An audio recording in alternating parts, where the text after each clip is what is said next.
from another planet? Is Janet from another planet? Is Janet from another planet? Is Janet from another planet? Is Janet from another planet? Is Janet from another planet? Is Janet from another planet? Is Janet from another planet? Is Janet from another planet? Is Janet from another planet?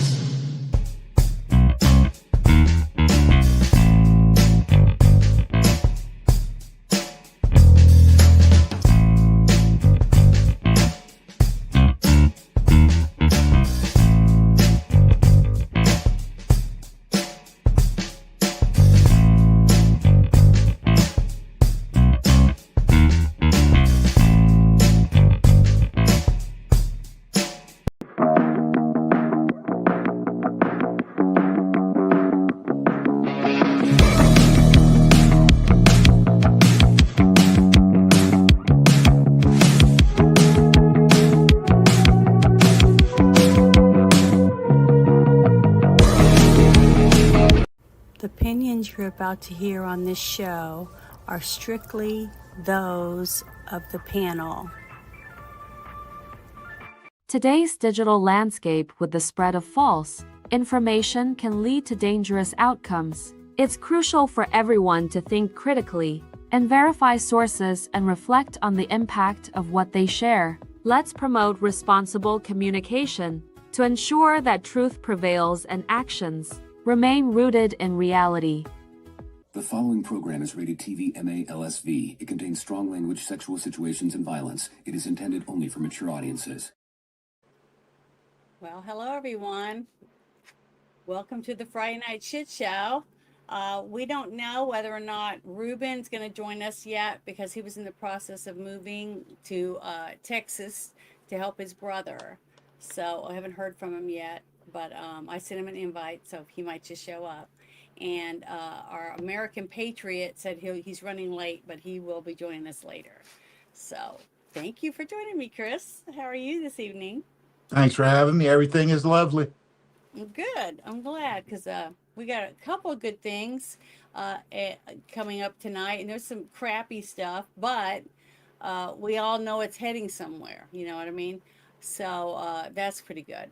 But one thing I wanted to start off with was a friend of mine that's on X was a little upset, I think, because he heard about all the people bitching and moaning about our GDP and stuff like that. So I want to share this with everyone first because I think it's this one. Let me see.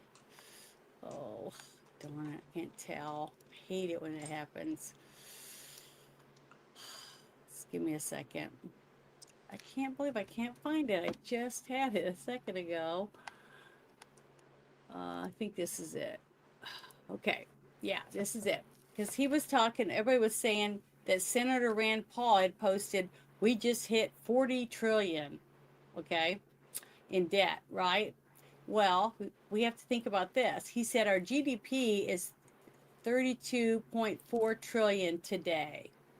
On November 1st, 2024, our GDP was 29.35 trillion. We are growing our economy more rapidly than adding debt. But how much was this during Obama and Biden's terms? You know what I mean? So, and after COVID, we expected it to be up a little, you know, the debt to go up. But the thing is, nobody's talking about that stuff. You know, they're only doing whatever they can to say it's all on Trump. You see what I mean? And when you put people in office, just like we were talking about last night, we put people in office and you don't give them what they need to be successful, you know, like passing laws or whatever else, you know what I mean? To Yep. get things done, or approving the people they need under them that they've submitted a year ago. They're still waiting for these people to be put in place so they can use them to help them finish the job that they have planned. Then how are they supposed to get anything done? You see what I mean? So you drag your feet, you drag your feet, and you drag your feet, and then you say, look, he hasn't done squat. But they're not pointing at their finger at themselves because they haven't put the stuff on his desk to sign. They force him to make executive orders. You know what I mean? So I just think that's pathetic and pitiful that the people that are dragging their feet are the ones saying, look, we hit 40 trillion, you know, that kind of stuff. I just wanted to share that because that just really pisses me off a little. But I just wanted to start off with that because I think that's bullshit.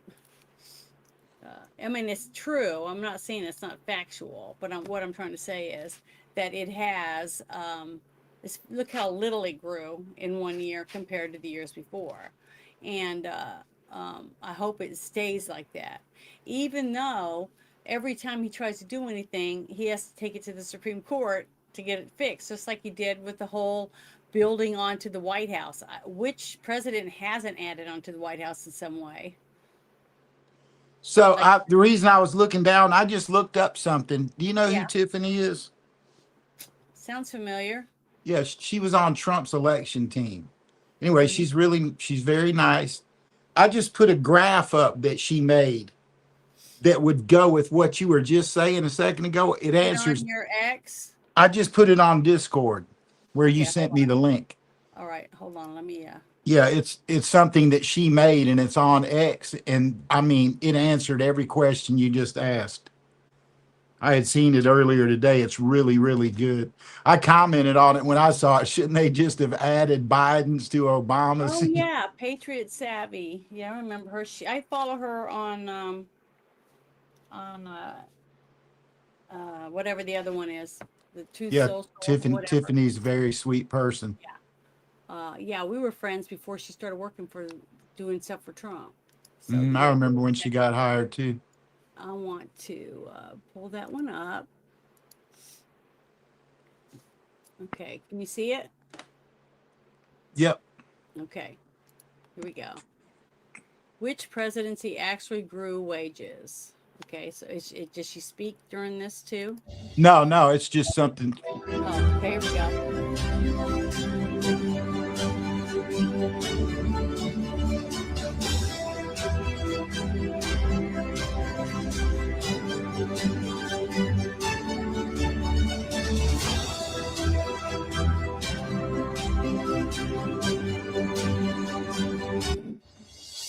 Good. Okay, one more time, and then I'm gonna hear it.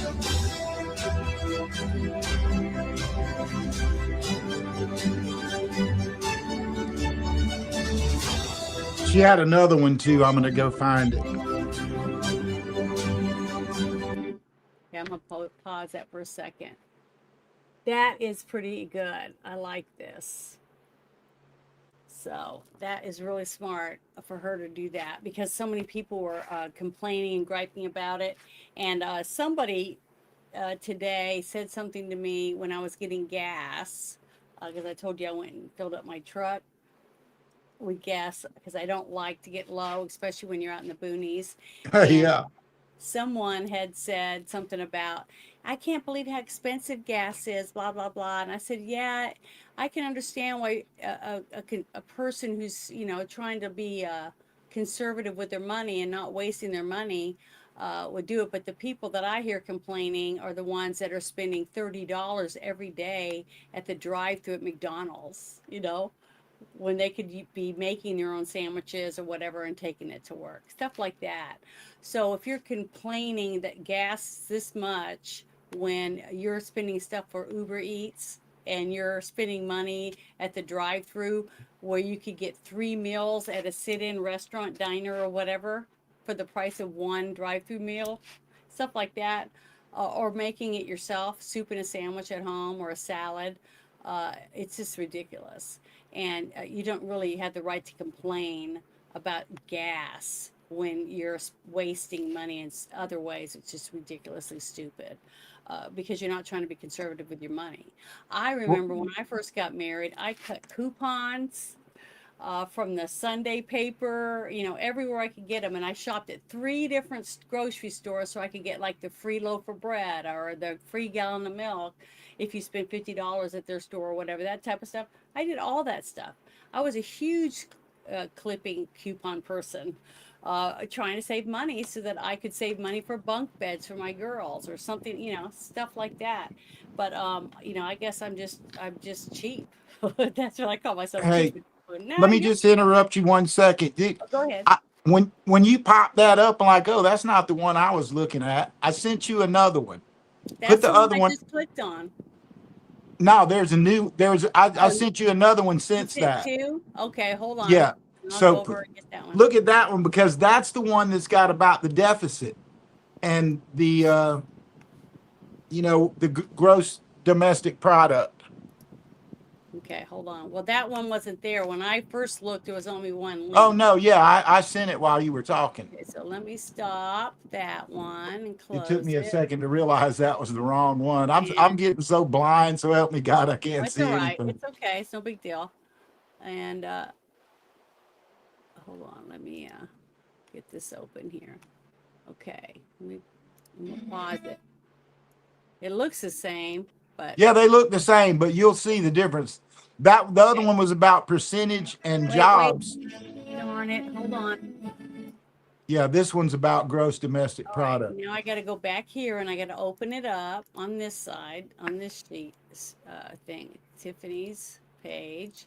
Then I got to go back because when I make it big, I can't see anything except for her post. So here we go. That's why I can't even click on any of the links I have on the top. So, Got you. okay. So here we go.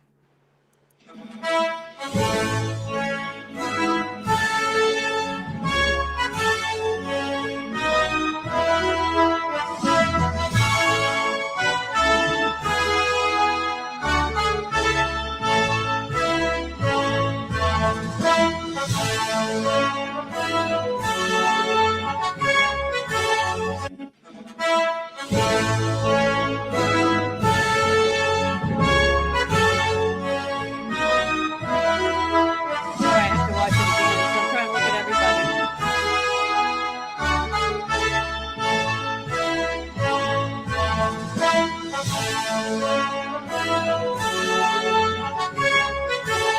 That's it. That's a Look tough now, one. looking at that, what I believe about that is they should really add Biden and Obama's together. I think it's kind of consensus. Everybody knows that it was really Obama in charge of Biden's White House. I Well, the don't believe thing anybody is, believes different than that. what's interesting about this whole thing is the pallets in the middle of the night. It's not so much the debt, okay? I'm not thinking about just the debt, okay? Everybody has to spend money depending on what's going on around the world, what's going on, how many disasters we've had, all that stuff, right? On top of what we're building, whether we're building ships or, building up our military, all that stuff matters. It's what it's being spent on that, to me, that makes this important. So yeah, it looks bad. All of it looks bad when you spend money, but what are they spending it on? See, to me, that would be a real good breakdown if we could figure out a way to do that. So hold on, let me bring Richard up. Welcome, Richard. We were Hello. just showing this little link that Chris shared, showing which president added the most to the debt. And then what was the other one again? Which one produced the First most one I jobs? played was what? Most jobs, percentage Oh, of most jobs jobs that were created. added during their terms. Okay, so that's pretty good. But this Trump's first administration, the one that's on this? This says Yes. Trump won. Okay, Yeah. because that was under COVID. That was when all that Yeah. shit was going down too. So yeah. Yeah, remember they all the money that they sent out during COVID, the rebates or whatever it was they wanted to call it. Yeah. And Yeah. so yeah, that was big time debt right there. Yeah, Trump too is the fourth one, and that's 2.85 trillion. So that's a tremendous difference. Now, let's talk about what that difference is. Yeah, go ahead. Obama started USAID. Trump got in there and he didn't really know about USAID. What this is what I know about who knew about USAID, okay? I went to the number one intelligence agency for our entire DOD, right? V doesn't get any higher. And I went in and I was talking to them about all of the Fauci stuff and giving them all the information I had and talking to them about the mess that happened in Gaza because I had heard about that before it happened, and that's basically why I went because they wanted to know, what was your resource and blah blah blah. So I was talking to them about all that other stuff, and I got to the page in my book about USAID and who I'd been tracking for years, and I knew about the NGOs and the corruption, and I had it all written in this little book. And they're like, "Man, we've never even heard of USAID." I'm like, "Yeah, I hadn't heard about it either." You know where I found out about USAID? Tracking grants, that the ones that Fauci lied about grants.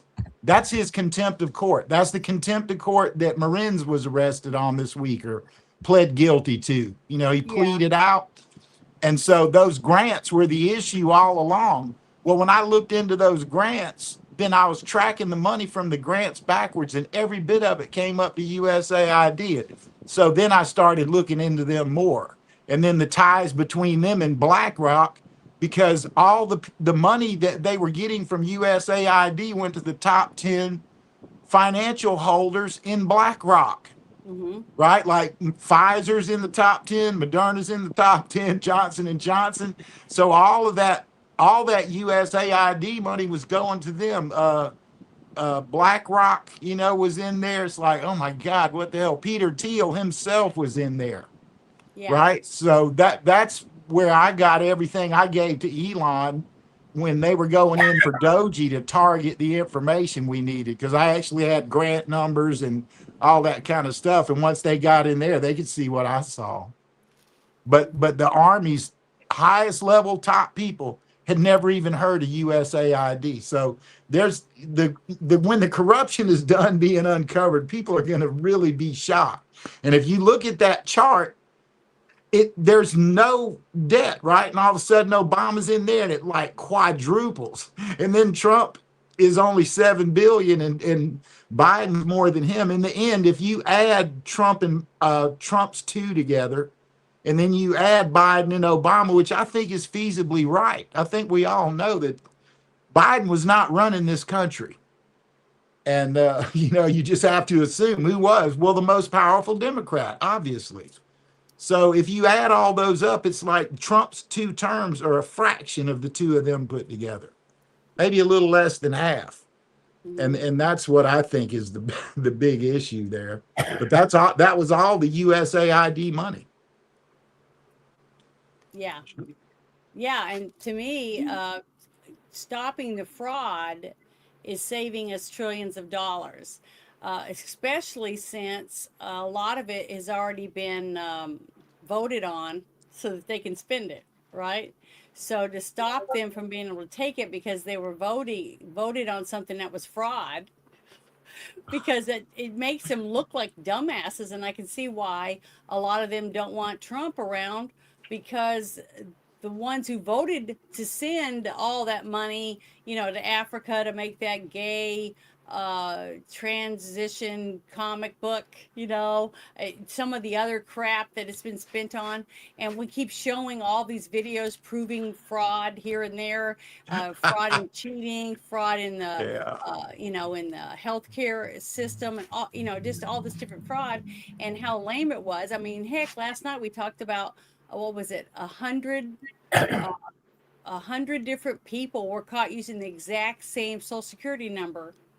I think it was 1,000, wasn't it? Yeah, it was a buttload. It was a lot. It might have like been 10,000 if I 100's remember. a lot, but the Yeah. fact that they had that many people registered to vote, and supposedly people were saying, well, that's great, they're paying taxes. Well, not really.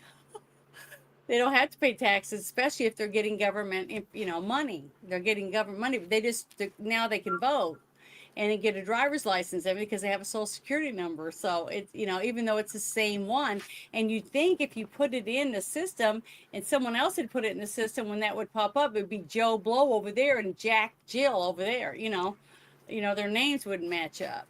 But apparently people aren't doing their jobs, and that's the part of the problem, is the people that just clicked away and didn't do anything when they found it. They should also be fired and prosecuted because they let the fraud happen. They didn't follow It through. wasn't that though. If you looked at it, you're a racist. If you look at it, you're a bigot.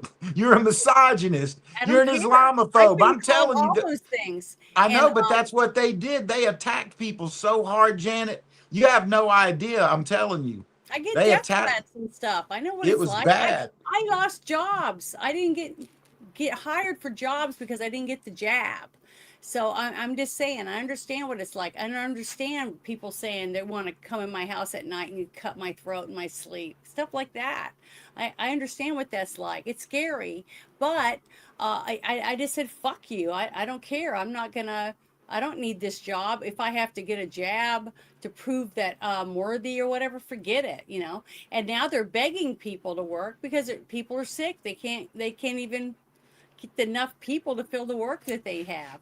So, and that's on them. They did it to themselves by forcing people against their will to do stuff that they didn't want to do, and it drove people away.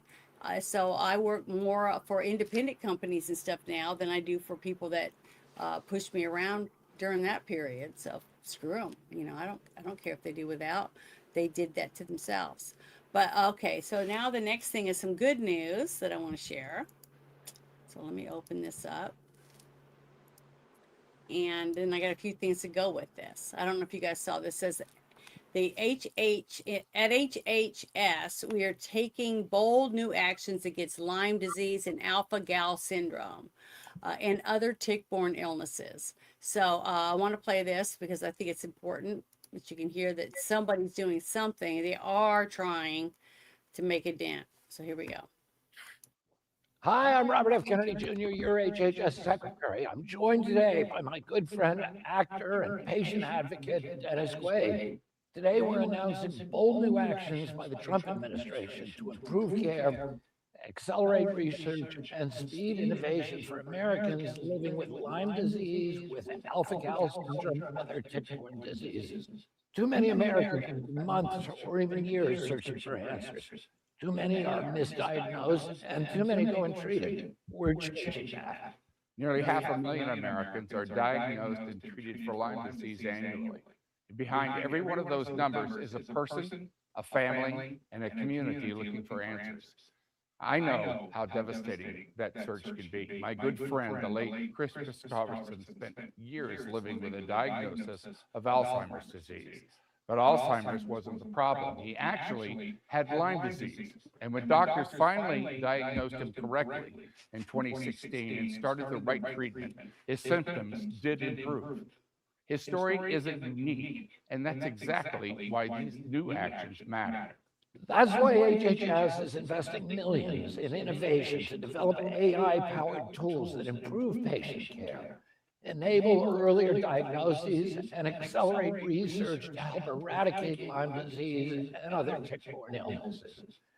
And we're already delivering results. Over the past 2 years, HHS has worked with the LymeX community to help bring 2 improved FDA-cleared Lyme diagnostics to market, giving clinicians better tools and helping more patients get an accurate diagnosis sooner. And we're also making it easier than ever for patients. That's you out there to help move the science forward. If you've had Lyme disease and recovered, or if you were diagnosed with Lyme disease but still suffer lingering symptoms, please share your experience through Cure ID. That's the free FDA and NIH app and website that collects real-world treatment information. And every story shared gives researchers more data, strengthens future clinical trials, helps eliminate misdiagnosis, and improves care for the next patient. And if you don't yet have a trusted Lyme clinician, we've made that easier too. Visit hhs.gov/Lyme and use the Lyme Clinician Locator to find experienced providers near you using your zip code. Together, we can advance science, improve care, and give more patients the answers they deserve. We want to get back to a country where families can enjoy the outdoors again, where kids can spend their summers exploring the woods, camping, fishing, hiking, and playing outside. And parents don't have to wonder whether a single tick bite could change their child's life forever. That's how we make America healthy again. Thank you very much. Thank you. Yeah, I thought Producer- that was, He's not I kidding. thought that was really, really good because I know quite a few people who have been bitten by ticks, and then within a certain amount of time they'd been sick with a fever, they had a rash on their palms, or they had a rash on the bottom of their feet.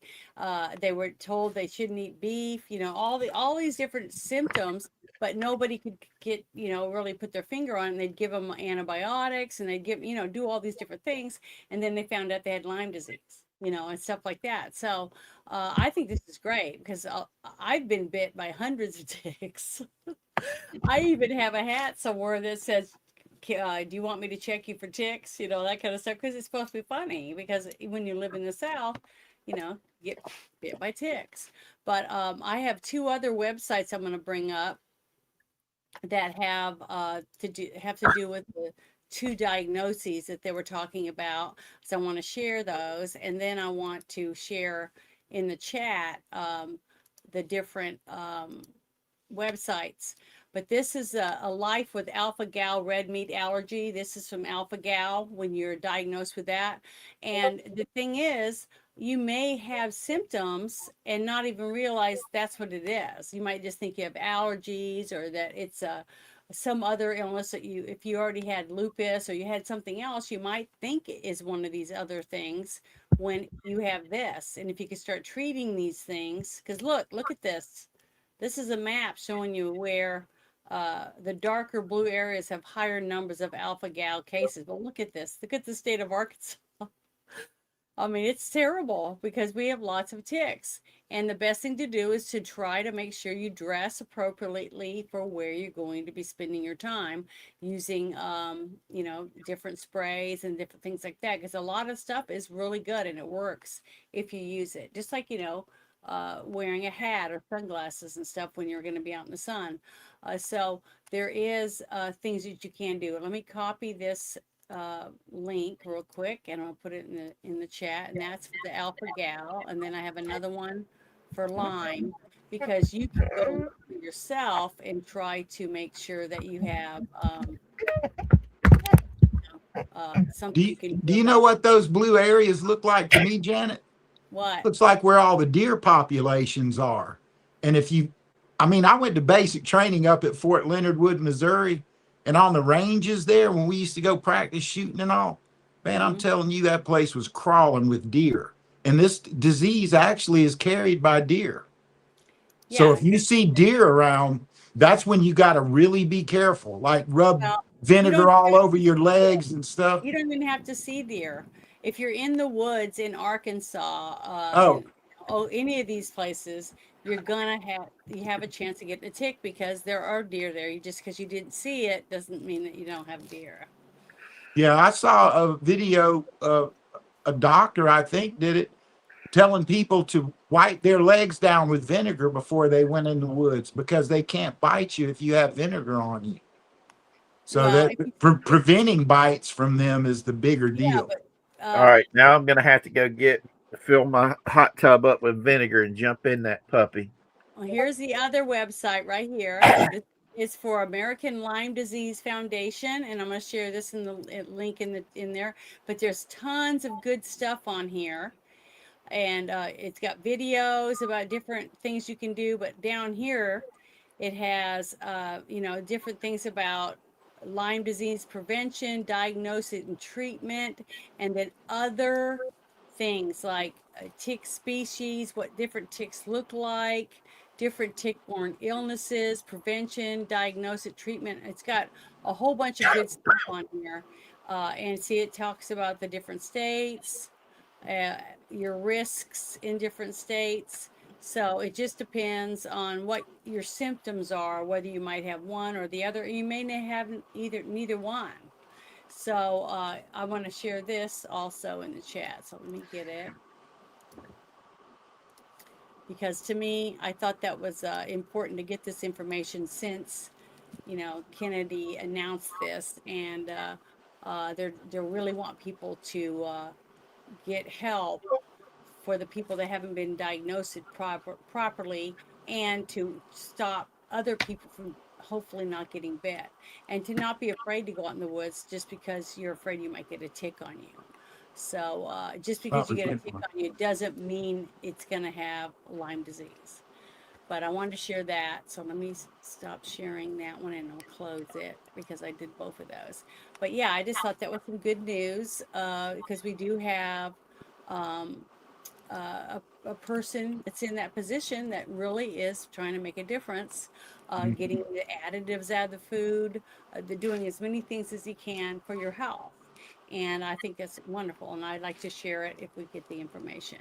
But okay, let me go to the next thing that I had on this list here. I tried to do it backwards this time, so it would lay out differently. So I don't know if that'll work or not. But oh, here's something. Hold on. Let me. This was one of the things that popped up, and I thought it was kind of interesting because a lot of people talked about it when it first happened, about the chef that drowned near Obama's property. So I wanted you guys to hear this. Yeah, the Obama's personal chef. Yeah. We have new information tonight in the drowning death of Obama's personal chef, Tafari Campbell.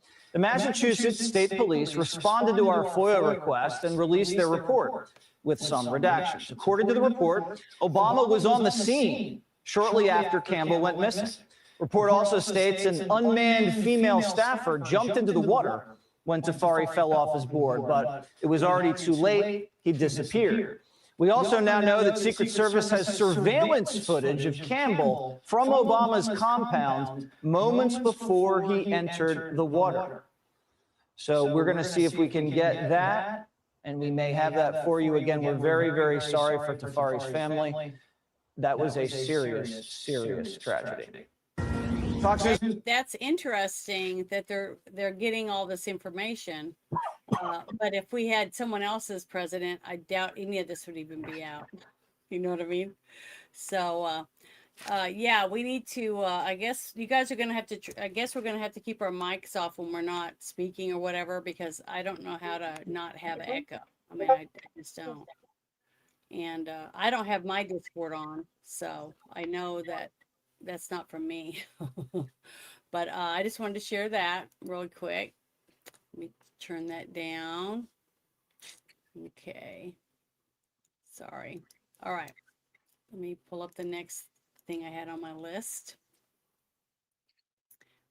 Oh, here we go. This was the other thing that went with what Kennedy was talking about. I wanted to share this because this is some other information about it. So let me pause. Oops, sorry, trying to make it a little, turn it off. It's showing that 96% of alpha-gal syndrome patients declared complete remission after they had ear acupuncture. Was it you that said that you were one of you that told me that you did some acupuncture and it was helping you? Wasn't that you? I did. Okay, it's been helping a lot. That's why I thought this was interesting and I wanted to share it, because I remembered somebody had told me, yeah, that was helping you. And I've had few other friends say for different things, like a knee, I had a bad knee, someone had a bad elbow, and they tried acupuncture and they said they were shocked that it actually helped. So I wanted to play this for everyone because this is very good stuff. And I like this doctor.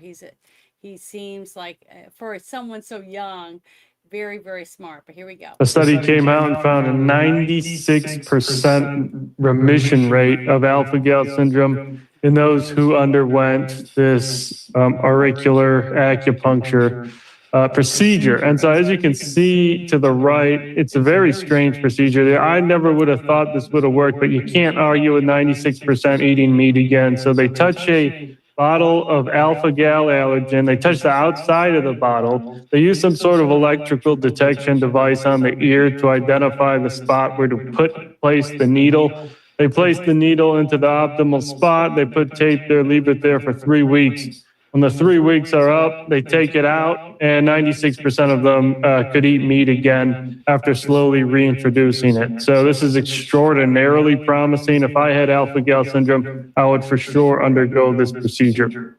A study came out and found amazing. That is amazing. Because when I quit smoking, I went to a specialist in outside of Parker, Texas, and they did laser acupuncture. Okay, I don't know if that makes sense or not, but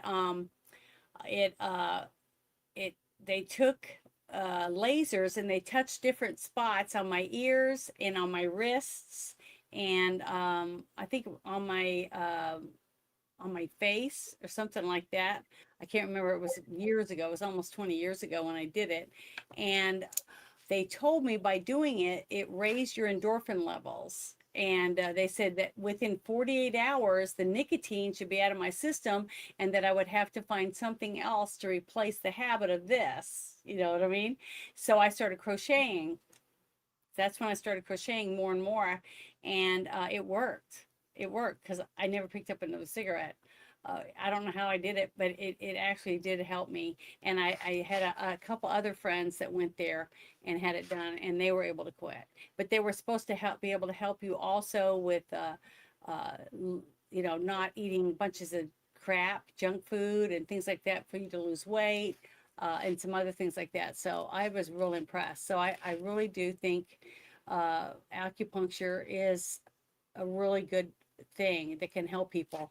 But the thing is, we have to have more studies to get the information like you was explaining so that you can see the results and know that if that many people out of this study were able to do it, then it works, and that people should have the benefit of getting to try it and see if it helps them. So I'm not on Google. I use I'm on shit. I can't remember the name of it. There's no name on there. It's just a wave. So I think it's Microsoft or whatever is what I'm on. But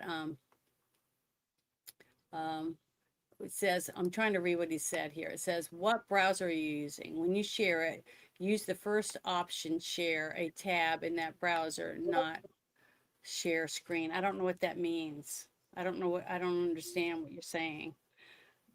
You have to I don't know, explain it better than that. I'm sorry, I'm not really smart when it comes to that. No, I don't have Brave.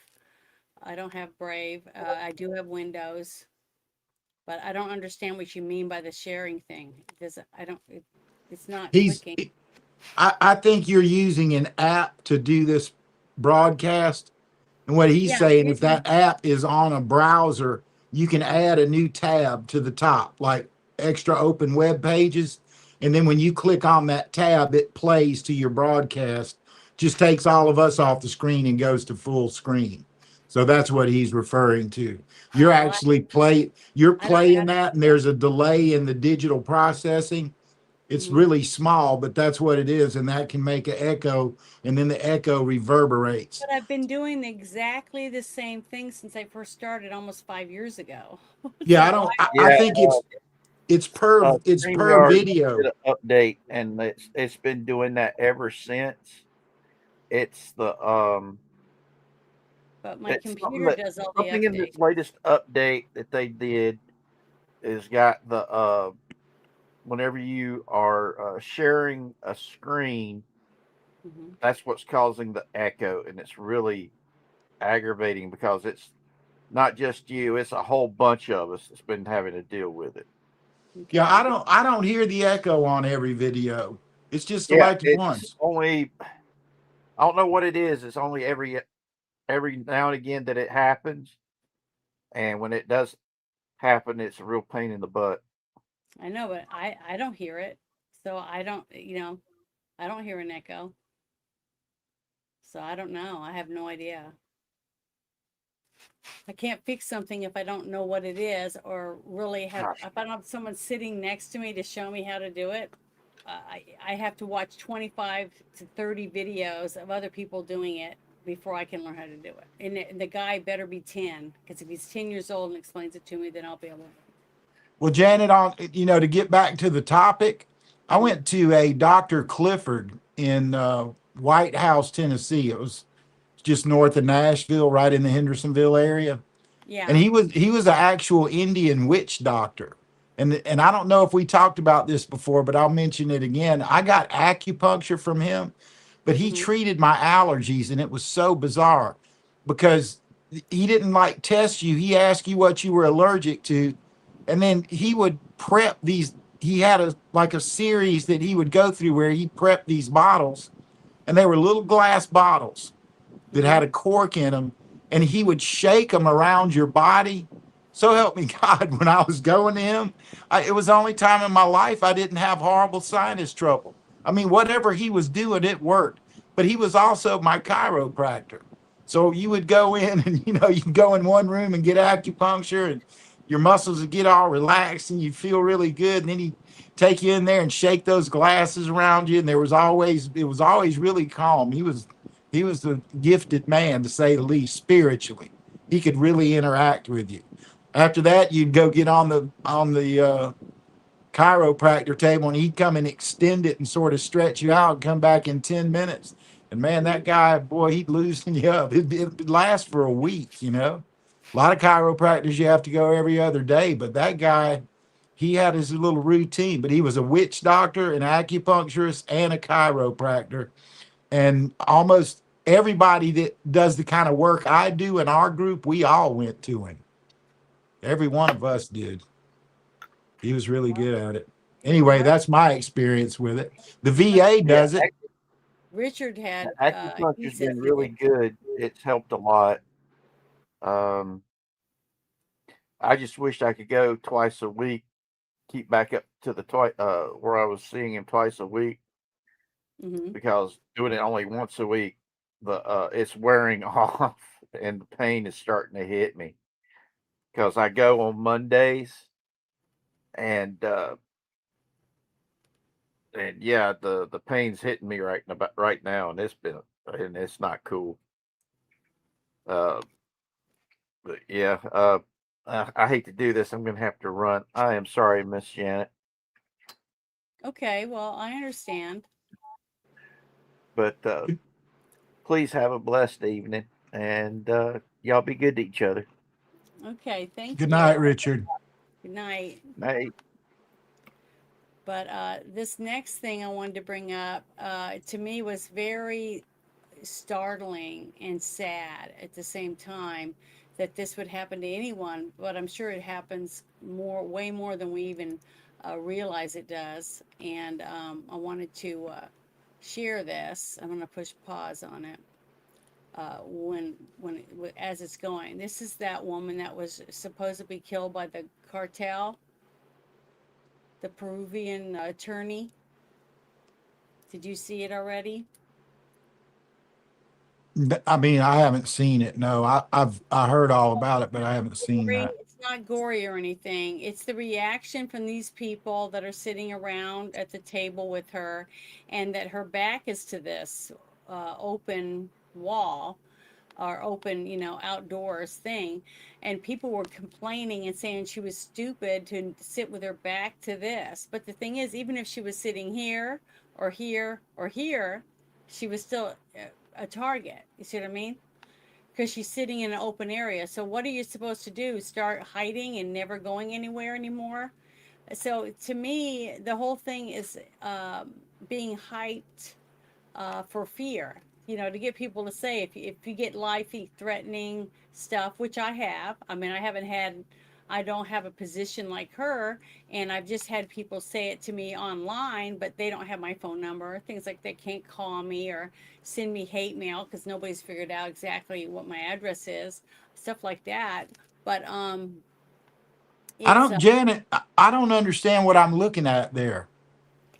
I mean, Okay, that it looks like there's fire behind him, but if you look to the left, it looks like the wall's on no, fire. it is a wall. This is a wall with like a thing of beer and some fire with an open pit showing you, I guess, these different drinks that Oh, they're I going. guess it's the It's paint a on, it's Yeah, the it's an paint on the ad. wall. It's like a big all ad on the wall right Yeah. there behind this gentleman. And then there's a woman, and they're sitting here eating and having a few drinks, and they're on their phones and talking at a restaurant. It says, cartel gunman kills a Peruvian attorney, Helen Gucciani Salva Padilla, 43, a Peruvian attorney, assassinated. On 15th of August, she was shot in the head at close range by a helmeted, he's got a helmet on, cartel gunman through the bars of this little restaurant that they're eating at.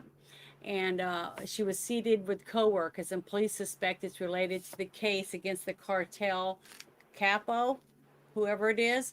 But Mhm. the reason I'm playing it is because it's all the rigmarole from people posting it and griping and telling people how stupid she was to have her back to the road and to be out in the open like this. I mean, that's what I'm trying to make sense of.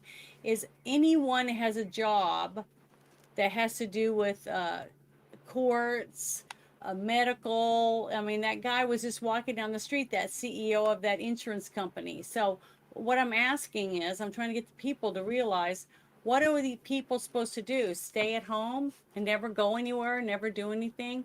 Have armed guards take you to work? I mean, who can afford that? Janet, do you know what I see in that picture that really troubles me? And I've blown it up a lot, and I'm looking, Yeah. right? What? That girl that's on the other side has taken one? her. No, the one in the little brown sleeveless Right here. backless dress. Yeah. Yeah. She's leaned over to that guy as though they're in a conversation, right?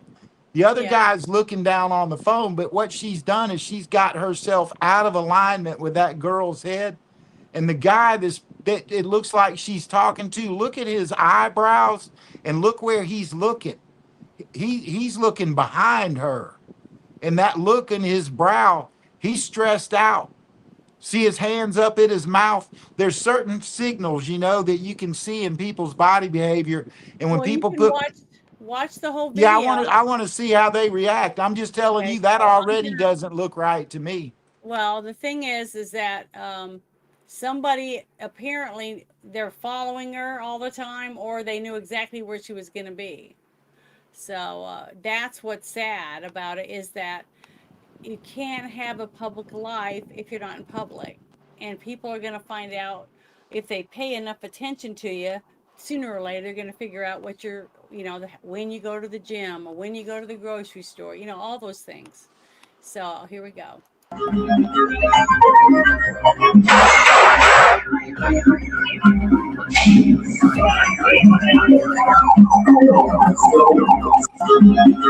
What was sad to me is that not Let that play through. Let it play through one more time. I want to see that again. Okay, I swear to God, the girl in the brown dress ducks before the gunshot goes off. They knew. Yeah, they might have, but the thing is, what's sad is this guy. He was the first one I noticed. He fell over when it happened because he realized it took a few seconds, but as soon as he realized, he was, it's fight or flight. That's what's normal reaction, right? It's the fact that not one person goes over to see if she's okay or what they can do for her. Not one person. Nobody.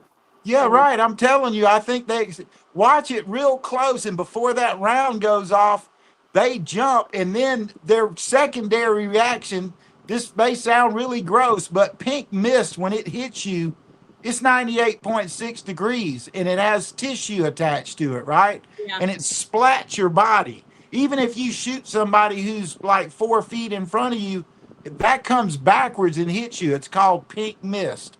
Yeah. And it looks to me like they ditch, right? Then he shoots, and then when the pink mist hits them, then they jump up. To me, that's what it looks like. And I've reviewed a lot of video of homicides and some of the work I've done. This was released by the Homeland Security News So I just wanted Yeah, you it guys to looks know. like, it just looks really like they knew. I'm telling you, I got this funny Well, feeling they somebody knew. knew because somebody either informed them that she was going to be here having lunch or dinner, an early dinner, because it looks very daylight out. The sad truth is that I didn't even know anything about it until yesterday when people were talking about her putting her back to the road. They're putting all the blame on this woman because she was out and about living her life, and that's sad. It's sad that people would blame her for going out to eat and not paying attention to where she sits. You sit with your back to the wall, you sit and do this kind of stuff, and I'm like, I've never lived my life that way. uh, I don't know. I don't know if I could. I've lived my life the way I have so long. I don't know if I could change it. But here we go. Yeah, I'm telling you, they react before the gun goes off. They what? They react before the gun is fired. And really they couldn't. The girl is the one who's reacting that bothers me because she couldn't see that guy from the other side of her. They expected it, I promise you. I can just tell, Well, we should know more here soon when they're investigating it, I mean, supposedly. you can see, look at even the chair that girl was in. She literally had her chair pulled all the way over to that leg, right? And she was leaning to the right besides that, right? That if I knew somebody was fixing to get their head blown off in front of me, I wouldn't sit right behind them either. You never know. Chunks of bone and all kind of stuff come out. You Well, can the get fact hurt. that she even sat at the table with her was ballsy if she knew, is what I'm saying. So I would say, I'll be right back. I'd go to the ladies' room or something if I knew that something was about to happen. You know what I mean?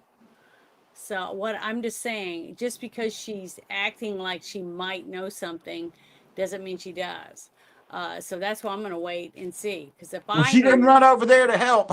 I'm going to no, tell you that. no, I mean, they even just left her there. It's like, yeah, this yeah. guy stands up. Look, he doesn't go over. My first instinct, if it's my friend and I'm out with them, I'd be running over to see if they were all right because it happened so quickly. And plus, look, I don't see anything all over the table and stuff. It doesn't look like, uh, you know, really bad anything happened. So I would want to check on my friend. No, But that gunshot went right into her brain stem, and yeah, there's 7 places you can shoot someone that the instant the bullet hits, they're dead, and that's primo number 1. If well, that's I where think you I can should. get them, that's where you. That's what that guy was aiming for on Charlie Kirk. Yeah, it's terrible. This is very sad, but I feel sorry for her family and she. I hope they catch the people that did this for her, because people should be able to do their jobs and not be worried about going out and having lunch with their friends and things like that and being able to enjoy their lives. And I just think this is heartbreaking because it's really sad that what people are saying. Yeah, see, all these people, some of these people are saying nice stuff. Um,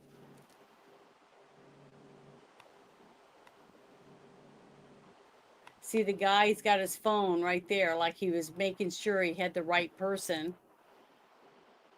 and what they were wearing or whatever. So. Oh, proof of death is required, whatever that means. I guess he has to take a picture or something. I don't know, or video while he's No, doing. it's like you don't see blood, that kind of wound right there. Oh my God. I mean, it pumps out like an oil well, and but the way that she's leaning forward, it could have been just going down her shirt, but even still, you would have seen it on the ground. There's a lot about that video that makes me, maybe she got death threats from the cartel, and they're like, all right, we're going to do a fake hit, and you're going to move to America. I mean, I'm around some pretty crazy stuff. You'd be surprised what they'll do.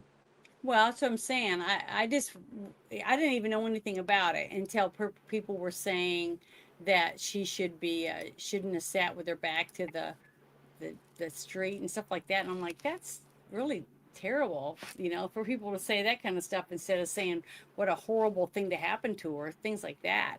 And the fact that not one person ran over to help her, I don't know. Yeah, I'm losing the faith. video doesn't look legitimate to me. Well, There's just something about it. I'm losing faith in humanity because people do not react. I mean, they pull their cell phones out and take videos of people getting beat up in the street and stuff. I mean, it's sad. The whole thing is just, it's heartbreaking to me. And I wish that more people would start talking about that part of it. Get over there and help them. Do I something. love all them old Clint Eastwood movies y'all do, right? He didn't pull a cell phone out. He pull his gun out, and he always talks to the Undertaker. Every town he ever goes, he goes, "You're gonna need about 4 more of those. You're gonna need 7 of those." You know, that's what it reminds me of. People pull their cell phones out now because they think they're gonna go viral. It's like, I don't know, man. Take a gun out and shoot that son of a bitch and see if people don't quit doing it. I just think it's terrible. But this was something I thought was pretty interesting. It says more than 100,000 illegals have been mailed huge fines by the Trump administration for being in America illegally. Mm-hmm. So they have their address. How come they haven't went to their house and arrested them? I thought that was kind of interesting. They've gotten a lot of people out of here, Janet. Well, I know, but the fact they're doing this, but listen, it says a Michigan immigrant recently opened his mailbox and learned the federal government was fining him $579,838. He's one of the more than 100,000 people who's gotten one of these new fines under the Trump administration. The goal of issuing these fines is to encourage self-deportation or face financial ruin. I guess that is kind of smart, but there is a video that goes along with this. So here we go. I bet you money on those stupid betting apps. People are betting on how many of those 100,000 are going to leave and how many they're going to have to go apprehend. I guarantee you that they're betting on it. Yeah. But here we go. I'm going to play this for you. Make sure it's turned up. There we go. A Michigan immigrant recently opened his mailbox and learned the federal government was fining him $579,838. He's one of more than 100,000 people who's gotten one of these new fines under the Trump administration. The civil penalties are being issued against people who have deportation orders but remained in the United States. They've been legal since 1996, but they were rarely used until President Donald Trump took office again. Under the law, the federal government can charge someone $998 for every day they stayed in the country after an immigration judge ordered them removed. They max out at $1.8 million or 5 years. The Trump administration is using these fines to pressure people into self-deporting. The federal government says if someone leaves on their own, the fines will be erased and they'll be offered a free flight and a $2,600 exit bonus. But it puts many immigrants in an impossible situation. For some, they've lived in the United States for years, but the federal government couldn't deport them because they might have been stateless or their home country wouldn't accept them. Now they need to choose between paying a massive fine or leaving the lives they've built.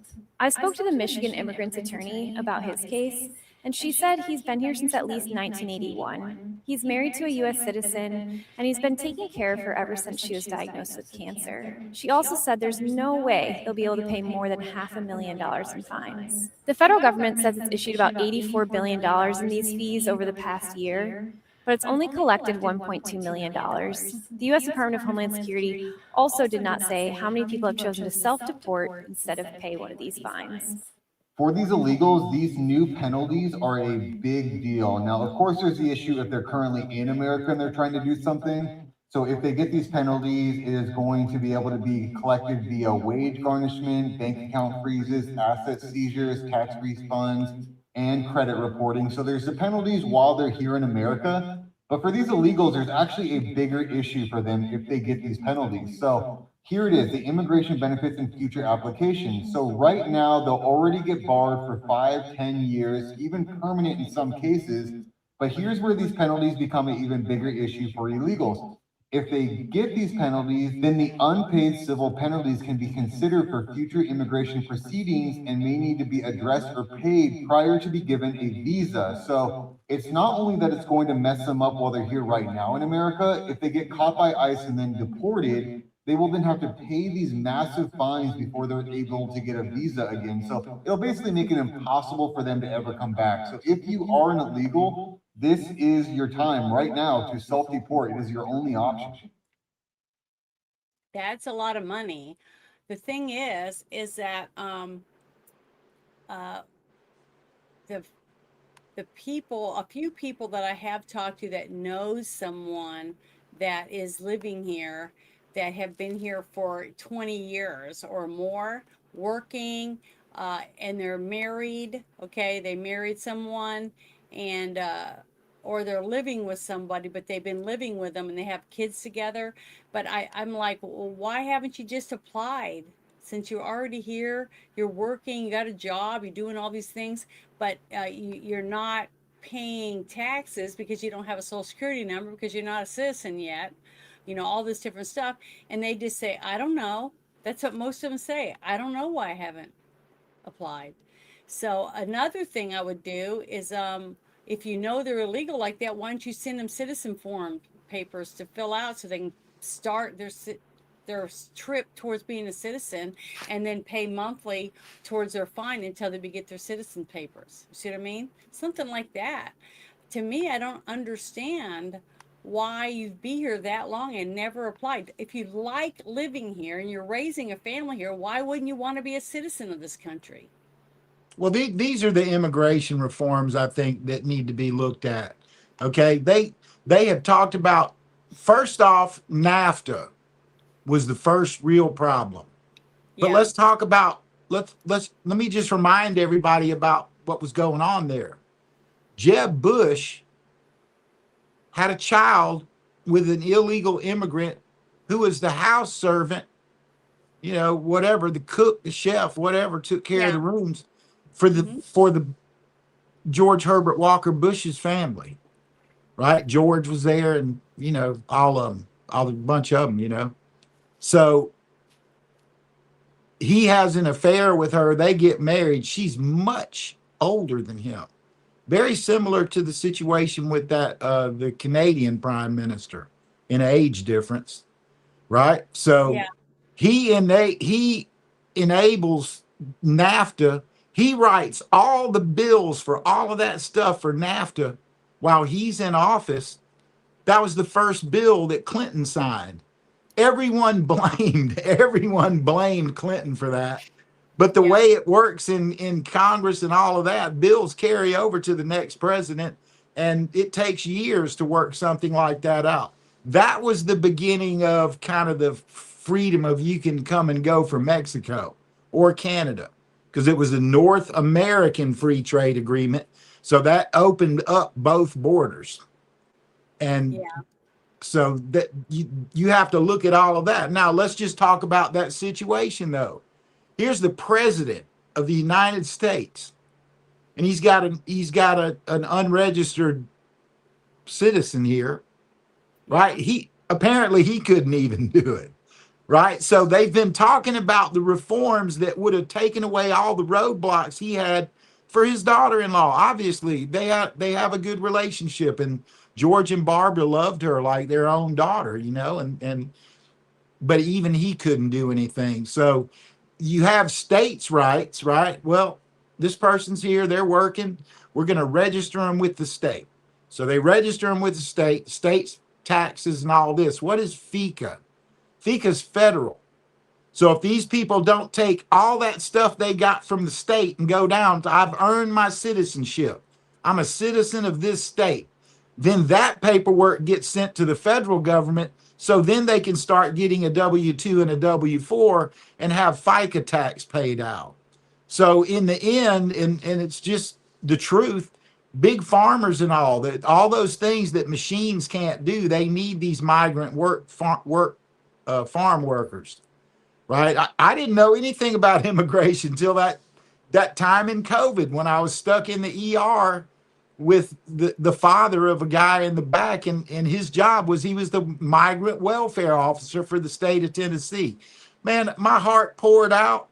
I'm telling you, it hurt because I had attitudes about that. And when I was a young kid, like 8 to 14, I lived in San Antonio, Texas, and we had an open borders. Henry Gonzalez was his name.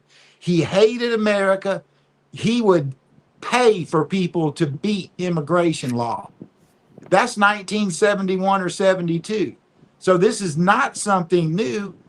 And it's Congress who has avoided dealing with immigration and making a way for people who contribute to this country to pay taxes. And in my most recent dive, when I wanted to go to, can we reenact the law from 1952 that was banned that said Muslims couldn't come here? Grok came back and said, well, that's not what it said. What it said was Asians could migrate here. And then it told me that in 1944, just 8 years before that, was the first time that a Muslim ever applied for naturalization. And the guy had his family here for like his whole life and ran a $2.5 billion industry, right? So then I'm going, all right, well, tell me what the very first immigration law was. And it's the law said the only people who can migrate to the United States of America, immigrate here, have to be white and they have to be from a free country. And then there's this disclaimer in there. All right, I'm Native American, part African actually, and Irish, and Scottish, and I got some Norwegian, and you know I'm what Americans are. Heinz 57, right? Mm-hmm. So Irish people weren't considered white. Italian people were not considered white. Spanish people were not considered white. Slavs weren't considered white, right? So people talk about, oh, slavery this, slavery that, reparations. All the people that I just said that came from those countries came here and they were living in servitude. And it was miserable in the slums and ghettos in New York, right? Tammany Hall, that area where there were literal street fights where men would slice each other up with knives. I mean, you know, people don't look back at America for what it really was. We had to fight for this. We had to cut all these forests down to go west. We would come across Native Americans. They did the same thing I would. Where are you coming from? This is our land, right? Yeah. But they didn't even see it like it was our land. It's like, this is Mother Earth. Why are you cutting all these trees down and shitting all in the woods? It stinks, right? I mean, their attitudes about the cleanliness of life and respect of Mother Earth and all that, man, that, you know, they had a pristine place over here.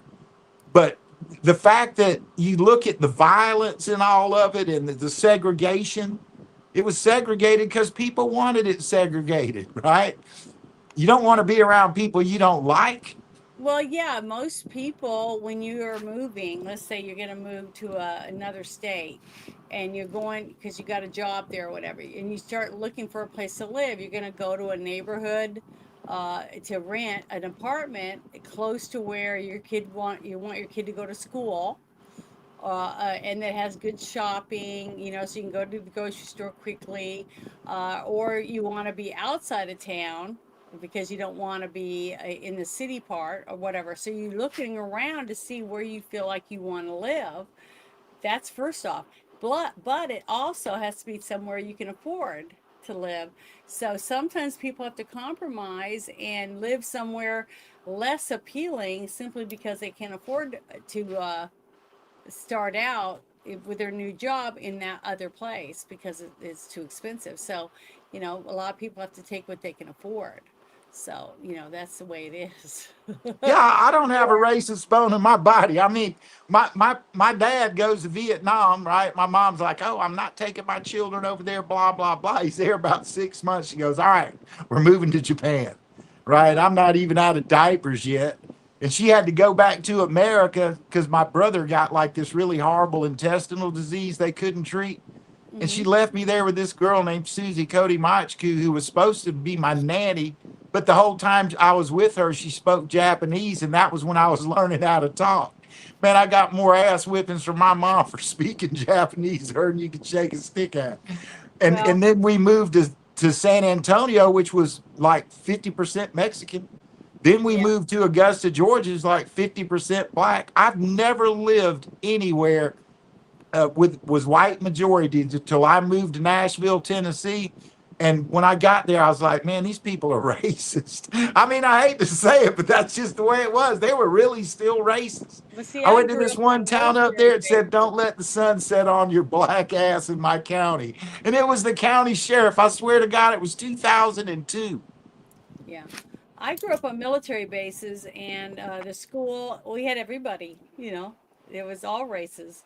I don't remember it being a lot more blacks or Hispanics or Asian or whites. It was like, it was a mixture of people all the Yeah, time. military bases for sure. So Iranians, I just Egyptians, all of never, it. that's what I tell people. I said, I didn't get to be exposed really to any kind of racism until I was almost an adult. When my dad finally got out of the military and we had to move to Arkansas. But I also didn't really get it then either, because the school that I went to for my, from like, what was it, seventh up until I graduated, was like a school that had less than 300 students from kindergarten to seniors. It was a teeny tiny little school because that was a little bitty town. So my mother wanted to live near where her parents had their property, and they weren't rich, so they lived in this little tiny town in the middle of Arkansas. So that was, there was different races. There was a lot of, I guess they were Cambodian or whatever that moved there to work at the chicken plant there. So I don't know. I didn't see a lot of racism there either. And people were into rodeos, and uh, everyone seemed friendly and stuff. So I don't know. It wasn't until I got married and started moving around more from Florida. I went to Zion, Illinois, and I went to a lot of different places, and that's when I started saying, wow, these people are total assholes, or different things like that, because I just never saw it before. So I just had a sheltered life, I guess, compared to other people. Yeah, it's shocking when you don't see it until adulthood. But I wouldn't say it's the systemic problem that Barack Obama said it was. I just don't believe that. Like when I was in the DJ music business, I would get invited to play records in black nightclubs. I worked for James Brown. I was into funky music, and I knew all the funk bands, and I could get them to come play clubs and stuff like that. I swear to you, sometimes I would be the only white person in a room with 500 black people in there, and they never made me feel different one time. So I think it's where are you? I wanted to ask you a question. A person just posted this in the chat. It says, so if we ever find out 2020 winner didn't win at all, what will happen? Saying how I am saying to because of YouTube.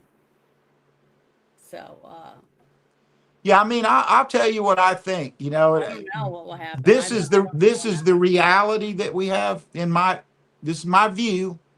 I'm glad you put it's an opinion before the show, because I don't want to, but this is just what I think. When they prove, let's not say if they prove, let's say when they get everything piled up and they realize that not only was the 20 election stolen, but the guarantee, the plan they had with the fake dossier and all that kind of stuff, and that Vindman hearing and with Schiff the Ukraine hoax and all that. It's like, okay, wait. If they go through all of that, what we basically have is we have President Trump in office, and he legitimately won already his election. And then he's won another election he hasn't been able to serve as the president, because under the auspices of the Treason Act Obama used to not lose presidential power, and they drug all that out and then tried to, Letitia James, they wanted him in jail. Why? Because all this stuff I'm saying is true, right? That's the problem. So can he run a third time, or will they just allow him to serve? Because he's been elected twice. Right. But one of the terms he served was not legitimate. So he deserves another legitimate term. Now, could that be worked out in court? Would the Congress go along with that? No, none of that's going to happen. But that's just I my think it'll go in opinion the of how they record should books do it. that he was elected 3 times and served 2 terms. Well, That's yeah, either way you look at it, they owe him a term, basically. Right. And well, if those charts that you put up that Tiffany did, yeah. yeah, they prove that he's a great president. They prove he The is. thing is, I think he realizes that after this term is over, that he doesn't want to be president again. Okay, I think he knows That's that. right. That's And he right. wants to be a grandpa and be able to go and relax and live his life now. He's did his job. The thing that I want, and I think most people want to see, is that all the things that happened because of the executive orders or the pins or him signing any bills or any laws, that it should all be taken away. All of it. Anything he did needs to be taken down because he wasn't president. He was not a president, period.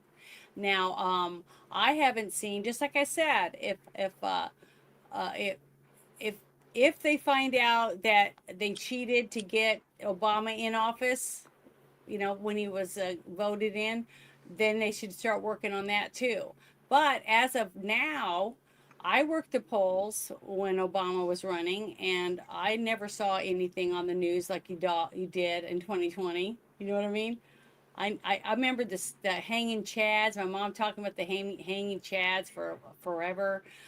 It was not in my state that I was in, but what I'm saying is I have seen many videos, but until I started seeing the videos that we saw in 2020 when they were covering the windows, and then people were with stacks, one person sitting at a table with a stack of ballots this high, and they're writing on them, all these different things that I saw, and I went, they're cheating. I mean, if you've ever worked the polls and you saw this, you went, what the fuck? How are these people getting away with that shit? If I was sitting where I worked the polls, either place, in either state, the 2 states, if I grabbed a stack of ballots and just started writing on, they would have arrested me. There's just no way that would have gotten. That's why I know that the people running the whole thing set it up, had to have. The ones who set it up, the ones who got the ballots delivered there, all those people had to be involved with setting it up, because when they're on the microphone announcing, well, this is for democracy or whatever kind of crap, and they're letting people sit at a table and write on ballots, you're supposed to get 1 ballot. That's all you write on. 1, not stacks. I've never ever heard of that.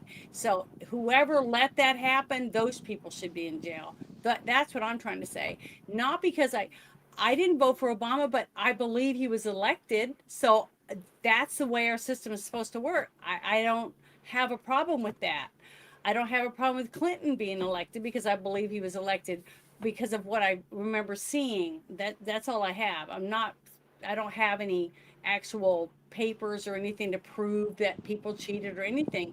But if people did go to jail, like we're seeing now, people have been arrested and gone to jail for cheating. You know what I mean? In 2020. But the states are the ones that have to do it. Unless it goes higher up than the people that were just in that state, it goes past that, then the federal government will have to get involved. But right now, the states have to clean up their messes, because the day January 6th, right, people were there to tell Pence, don't take my ballots, don't take our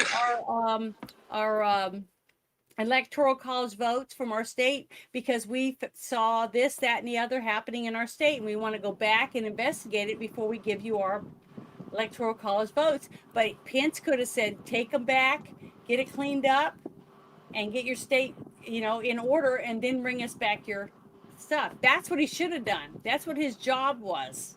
But his job that day was to take all of it, because they're being assaulted. They're afraid for their lives. They're going to be killed or whatever, because Trump's sending his troops in to take over and stop the election. That's what they were trying to get people to believe, but most people didn't believe it. 80 something million people voted for him again because they didn't believe the bullshit. They knew it was fake. So people aren't stupid. We're smart enough to make decisions when we have the evidence in front of us. It's the media, because of the Modernization Act that Obama signed, gives them the right to say things that really aren't truthful, and you can't do nothing about it. And we've seen it over and over again, because all you had to do is sit and click your clicker and see each channel go, and this is for the democracy, or this is for democracy, or this is for democracy. They're all saying the exact same thing because they all have the exact same script that they've been given, and that's been approved. There was I can't remember what her name is, one of these night show casters that does nightly news, and she was ready to do some stuff about the Comet ping pong stuff, and then she was told by her uppers, no, we're not doing that. Here's you another story.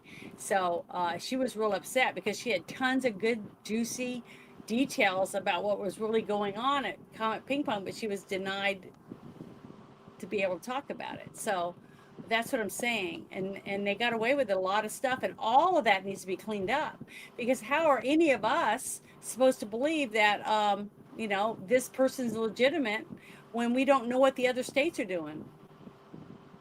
You know what I mean? Oregon only has mail-in ballots. That's all they have. That's how far it's gotten in Oregon. So, I don't know. But Oregon has the right to do that. That's their constitution. But we have to They're trying to recall that governor. Well, they had news reports about it today. Yeah. Well, the thing is, maybe they'll be able to do it, but just like in Michigan, just like in Ohio, I'm seeing more and more crap going on in Ohio now. It's like it's everywhere. We have pockets in every single state that need to be cleaned up of criminals with fraud and all this different stuff. But we have to be patient and let the states do their jobs. Report it, talk about it, and get in committees or whatever you feel like you can do in your own state. But really, if it goes outside your state, there's nothing we can do about it. I can't do anything about what Oklahoma's doing. All I can do is try to make sure my state is doing the best they can to make sure that they're arresting people and cleaning up the voter rolls and doing all that stuff. I'm thankful that I don't have a governor that agrees with sanctuary cities. So, I have at least that. So I don't know. I just feel sorry for the people that live in the states where, that they have no say because they have fraud run amok. They got criminals running everything. And I really feel bad for them, but they got a lot more work to do than my state will have to do. We have to remember, Janet, that during World War II, there were Nazi parties in America. And then everybody knows about Hanoi Jane, that when we were in war in Vietnam, there were pro-communist people, going to those countries and protesting in the United States. And now we got IRGC. We're in a war with them. They're funding the war against Israel. And American citizens are running around speaking for the enemy. Now, there was a time in this country that if you spoke for the enemy, just get out, right? Yeah. And so we have to remember this isn't new, but the problem is much worse now than it's ever been, I would say. And that would just be related to the population, and it's doubled since then. Well, also, we really do have to start speaking out in your own communities. If you see things that you think are fishy, like if you think somebody's been kidnapped, I'd hope that you would get the phone and call 911. I watched a video. Well, I didn't watch the whole thing. I watched some of it because someone had sent me a link to an interesting video. It was on YouTube, and it was a woman was in a business shopping, and another woman came running in, and she was screaming and acting all hysterical, and everybody was like looking at her, and she was saying something about she just left some house, and uh, that there was a guy there, and he was cutting somebody up or something like that, and they were all freaking out. But most of the people said, "Oh, she's a tweaker," this kind of stuff. So most people just walked off, didn't even pay attention to her. Well, the woman got in her car and she called 911 because it scared her really bad. She said, "I don't know if this is true or not, but I'd rather call and not be right than find out tomorrow that somebody died because I didn't make a phone call." So she did. She called, and the cops went, and they had their body cameras and stuff. Come to find out, the house that they went to, the guy had taken a woman, some woman that he thought was a snitch or whatever, an old woman, and folded her in half basically, and put her in a tote while she was still alive. And she was screaming from inside the tote, and finally the cops heard that, and she was under the house. He had put her up underneath the house, so to get her out of the house in case the cops came, whatever. And they were able to get her out of that and take her to the hospital, have the ambulance come, because when the cops saw her in that box, I can't take her out of there. I don't know if I'll do it, make it worse for her, because she couldn't move or anything. She was paralyzed in there. It was horrible, but the whole thing was horrible. But the thing is, if it hadn't been for that woman using her fear or whatever it was about her, I gotta call the police. Even though she was worried, the woman was just nuts and drugged up or drunk or whatever, but she saved that woman's life basically because she did something. And I wish more people would just use their gut and just say, I'm making this call, I'm probably an idiot, but I'm gonna do it anyways. You do it for a dog on the side of the road, or if you saw someone throw a dog out the window or a kitten. But people aren't stepping up to the plate when it's something else. It could be way bigger. And I wish more people would. But this guy, I want to share. This guy was on TikTok, okay? And he used to do a lot of stuff on TikTok, make these undercover videos and stuff. But this video is saying, this guy that I follow, Eric, he's saying that TikTok has permanently banned this journalist. His name's Cam Higbee, after he exposed major election vulnerabilities in Minnesota. They're letting Muslim migrants vote with no ID through vouching. Remember, we shared some of that the other night, and we were showing how this guy could come in and wearing the right attire and have people wearing burqas and stuff and say, I can vouch for these people. And they said, yes, you can vouch for up to 8 people without any driver's license or ID, or didn't even have to see their face. They were just going to hand them a ballot and let them vote. So he got taken down off of TikTok, which is funny because I went through TikTok yesterday and I think I took like 50 videos down. I just deleted them off of TikTok because they said won't be recommended. They muted it, or they even took the video off. They nobody could see it because I post stuff about politics and things like that, and they don't like that. Now, if I wanted to post a video of me running around with my ass hanging out of my shorts or rolling around on the ground in mud and going oink, oink, in a bikini or something, they think that's great. They want that kind of crap on there. But if I want to do something I think makes a difference, like what I'm doing right now with trying to expose things on this show, they hate me for it. Even TikTok. So TikTok is as bad as the rest of these people that get mad because they're not conservatives, or they don't like conservatives, or whatever. Or they don't like truth. I don't know what it is, but I just think it's ridiculous. And so I just deleted them, because if they're not going to let anyone see them anyways, why am I wasting the data on my phone to even have them on there? So I'm just taking them off. But what I'm doing is I'm downloading them, because some of them are way back when I first started, because I was on TikTok. I have over 10,000 followers on TikTok, but I was on there before I started putting shorts on YouTube and stuff, or on Rumble. So I'm going to download them and put them on the other channels. because TikTok's not going to share them. But I wanted to share this video because it's ridiculous. Because people say they hate TikTok or they love TikTok. I watch TikTok all day. Well, they're worse. I think they're one of the worst at letting really bad stuff that isn't true and not factual on there, especially if you're bashing the right people.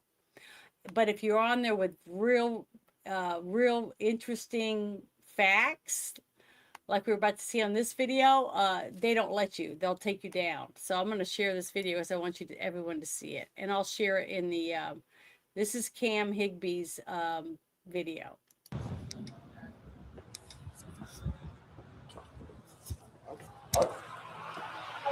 Hello. Have you voted here before? No. No. Okay, well, go down to where it says voting, take a right, and they'll help you out in there. Hello. Hello. Register over there. Hello, what is your last name? Is that... And what is your first name? Genevieve. Genevieve? And vouch. I'm sorry? Vouch. She's vouching? I vouch. Oh, for her? And is she Genevieve? No. So are you wanting to vote first? Yes. But can she vote if I vouch? No, good luck. Does she live within this precinct? Yes. So are you wanting to vote first though? Yes, but vouch for her. Okay. So she vote. So if I vouch, she votes. Okay. Is that right? Yep. Can I vote without ID? Yes, if you're already in the system, Okay. Okay. then you can vote. Ooh. If you're already in the system. Hold on. I just need to point this out. I walked into this polling station with a random name of a random person who is registered to vote in this precinct. I am not that person. Here I am in full niqab, and this poll worker was prepared to allow me to fraudulently vote in that person's name without verifying that I'm that person. They don't need ID from me. They don't need to prove that I actually am Genevieve. They were just going to allow me to vote. They might have had me sign an affidavit, but nobody's going to check those affidavits. And even if they did, there's no way to prove Genevieve didn't sign it and that it was rather me. Interesting. It's just exactly what we talked about the other day with the videos that we were sharing from, I think it was Minnesota. James O'Keefe. Yeah, but it was in Minnesota also, Yeah, wasn't so, it? yeah. Mm-hmm. Okay, so, and I think there's some other ones coming out of Alaska with the same problems. But the thing is, how are we supposed to fix the problem that we had from 2020 that's lasted all this time when they still are doing it? They're blatantly doing it. How can somebody vouch for someone when you can't even see what they look like? Or if they're the person that's in the system? She said, if you're in the system. Well, how can they be in the system if you don't even know what they look like and they're standing right in front of you and have no way to show you that that's the person? They're not giving you a fingerprint. They're not doing, there's no proof whatsoever that this person is the person that's supposed to be in the system already. See, when I'm working the polls, just like I said, we have 5 people. Each of us have, 2 of us are witnesses. We have books that have the documents that they've signed with their signature before and has their address, their addresses when they've been registered, that to prove that they're in our precinct, right? Then the person in front of her is a person that looks at the ID, okay? That gets the ID to make sure that the person's picture looks like the person that's standing there. Then they hand the ID to the next person. She looks at it and matches the book to make sure the signature is the same on the ID compared to the signature on the book. Then the next 2 people write down the name and stuff, because one book is going to go to the county clerk's office and the other one goes to the other office. I can't remember the other one. Board of Elections. Yeah, to the Board of Elections. Then the last person at the table is the person that sits there with the box that's locked, that when they're done voting, they're going to come and put it in that box, because they're supposed to keep it in our little precinct or district or, wherever it is in that number 17 or whatever number we're in. And that's how we keep all the votes in where they're supposed to be from the area they're supposed to be voting in. So I don't see how they're supposed to act like, what happens in an hour when the real Genevieve comes and goes, well, I didn't vote yet. What are they supposed to say? Oh, well, someone that dressed looked just like you is here. What are they going to say? You see, it's the stupidest thing I've ever seen. And now that it's on camera like this, hopefully some officials above these people are going to go in and say, you guys have made us look like the laughing stock of the world or whatever. Do something. They should all be arrested. What I saw her do was ask him his name, and she typed it in the system. And he said, can I vote without an ID? And she goes, well, as long as you're in the system. I'm like, no shit, you just put him in there. That's what I saw. Maybe I saw it wrong. No, you didn't see it wrong. But what I'm trying to say is, if there was a real person, because he just gave a random name of someone he knew was in that precinct, but he didn't know if they'd ever voted before. It was a woman, Genevieve. Yeah, no, I don't think that's what he did. What she looked at this register of people that come in. Go back over there again. Now watch. It looks to me like she types his name into the system. Yeah, to see if he's in there already. And he says, no, I think she was adding him to it. Well, that's what I'm saying. I can't see it from that side, but hold on. I'm going to go right to where he first gets up there. Okay. Let's see. Right here. Let's see if I think this is about it. I'm sorry? Vouch. She's vouching. I vouch. Oh, for her? And is she Genevieve? No. So is she Genevieve? See. Yes. Oh yeah. Can she vote if I vouch? No, good luck. Does she live within this precinct? Yes. So are you wanting to vote first though? Yes, but vouch for her. Okay. So she vote. So if I vouch, she vote. Okay. Is that right? Yep. Can I vote without ID? Yes, if you're already in the system. Okay. Okay. Then you can vote. Ooh. If you're already in the system. Hold on. I just need to point this out. I walked into this polling station with a random name of a random person who is registered to vote in this precinct. I am not that person. See? Yeah, he said he had the name. Yeah. So he knew then they were registered to vote. Okay. But he had no idea whether they already came to vote or anything. But they're in this precinct. And she says, so if you're in the system, so basically, if your next door neighbor's name is George whatever, and you go up there and you say, I'm George so-and-so, and they don't ask for ID or anything, and your face is covered because you're wearing a hijab, how are they going to know that I'm George? You see what I mean? There's no way that they could verify that I'm George if they can't see me or have no ID to prove who I am. See, I don't know. It's ridiculous. Let's talk about the IDs for a minute. Mm-hmm. One of the largest scams they have in Mexico is already having IDs for people. Yeah. We just found out that China got our entire voting record, which means deceased people and otherwise. Right? Here's what I say that we should do. They should have a thumbprint thing on there, and the FBI should make thumbprint readers to go to every voting station and scan that thing through, because I'm telling you, if they got your fingerprint and you're an American, if it's FBI access, it is going to verify you're a real person or immediately tell you we don't have anything for this, or this thumbprint is going to a deceased person. Okay. Right? Whatever it was, that thumbprint running through a scanner would do it. See this phone? Yeah. How many people do you know have one of these? I don't know many that don't. Okay. Very few do not have it, even kids. And guess how I can open this phone? Put my thumb on the side. That's right. Mm-hmm. So if they have a phone Okay. And they say, well, I don't want to use my fingerprint to vote. Well, why not? It's proof that it's you. I could go up to your phone and grab it and put my thumb on it. And guess what? It's not going to open because it's not your thumbprint. So I think I think it's a great idea. I mentioned that earlier that, retina scan, thumbprint, handprint, whatever.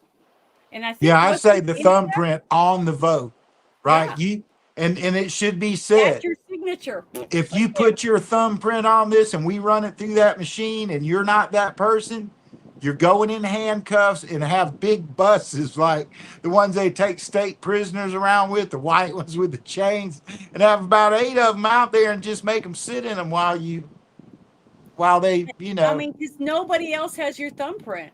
That's right.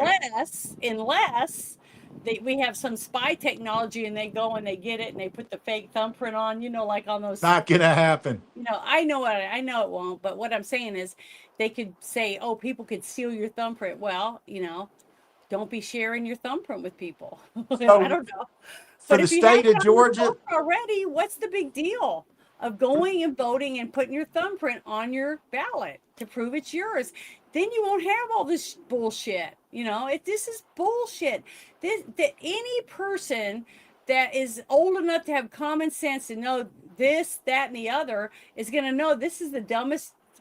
This person right here, this person was taught improperly on how to let people vote. So whoever taught these people, just like I said, I'm in a whole stadium, okay, with a stadium of tables and boxes and people walking around to vote, right? But we have like 4 or 5 judges and they swore us in. They told us what we were supposed to do, what we're not supposed to do, and that we couldn't go home. We couldn't just get in our car and drive off. Okay. There's a lot of things that we had rules and we had to ask to go to the bathroom so someone could take your position, a wandering person that has the right, and the judges know who's where, blah, blah, blah. It's so easy to have a fair election. I've seen it many, many, many times over the years in 2 different states, Arkansas and Louisiana. And I can't be that much different from every other state when you have an election, except for Oregon, because they have all mail-in ballots. I don't know how. I would love to get in there and watch somebody see how they run that thing. I mean, I really would. But the thing is that the thumbprint thing is a great idea because nobody else has your thumbprint. And I don't see why anyone would complain about that, to be able to vote and make sure it works, because you got this. No one can cut, unless they cut your thumb off and take it with them to vote, but I don't see that happening either. But I'm just saying, there's so many things they can do in every state, okay, and make it legal and easy access for people, because then you really don't have to have ID, because every person walks in, they have their thumbprint or their fingerprint, because if they missed their thumb, let's say somebody lost their thumbs, they'd have to have some other way to do it. But there's got to be ways to work around that. I mean, to me, well, I'll say this one weird thing about this is weird, but I think I should add it. So I worked for the state of Georgia for about, I don't know, it was probably around 2 years, a little more than 2. And I was doing network administration. So the community mental health center was one of my places. I did the Harlem High School network for Columbia County Board of Education. And then I did the jails. Right. So sometimes we did a computer upgrade in the jails where I had to be in there a while, like doing, 100 computers, and I would be in there for 2 weeks. And so this guy's walking by me one day and I'm like, what the hell, man, is wrong with his hands? And all of the end of his fingers, I swear to God, they look like hamburger, right? And the jail guard goes, yeah, dude, if they've committed murders or big crimes, and once they get in here and they get fingerprinted, they rub their fingers on the cinder block walls to rub their rub their fingerprints off, and they literally rub down to the meat. And when the skin comes back, there's no fingerprint. I know, but why would they do that? Because they don't want to be be able to. Because now that they've given their thumbprint, when they get booked, they print their whole fingers, right? Yeah. They could be looking for somebody on a homicide case, and they already got fingerprints from the scene, and they're just looking. It's just unregistered fingerprints. And when those people get in jail and give those prints, it's like, oh shit, they got. Because a lot of them, they're just waiting for the prints to show up in the scanner. Yeah. Yeah. Yeah. Okay, that makes sense then. But yeah, I just wanted to share that, and the reason I shared it isn't so much about the cheating, because we already saw the hijab thing and the vouching for the other people, 8 people, all that kind of crap was ridiculous. It was the fact that TikTok kicked this guy off of TikTok because he was posting the truth about these people letting people vouch for another person when they have no way of proving who these people are. Just because they have a name that's in the system, it could be your neighbor's grandmother's sister. They have no way of knowing who this person actually is, especially if they're not showing their face and they don't have any form of ID or fingerprints or anything.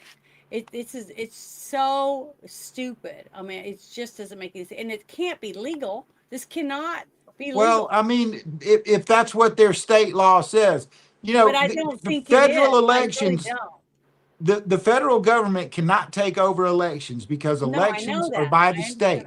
But the federal government can mandate that all states follow a certain policy. And I'm telling you, if they go with a thumbprint identification on every single vote they get, as soon as you run your damn thing through, it's like, no, this fingerprint already got used, or this fingerprint's, it's not in our system. Because with all the technology, I mean, you nailed it yourself. Everybody, you open your iPad, right? There's fingerprint things for your door. These fingerprints are in the database.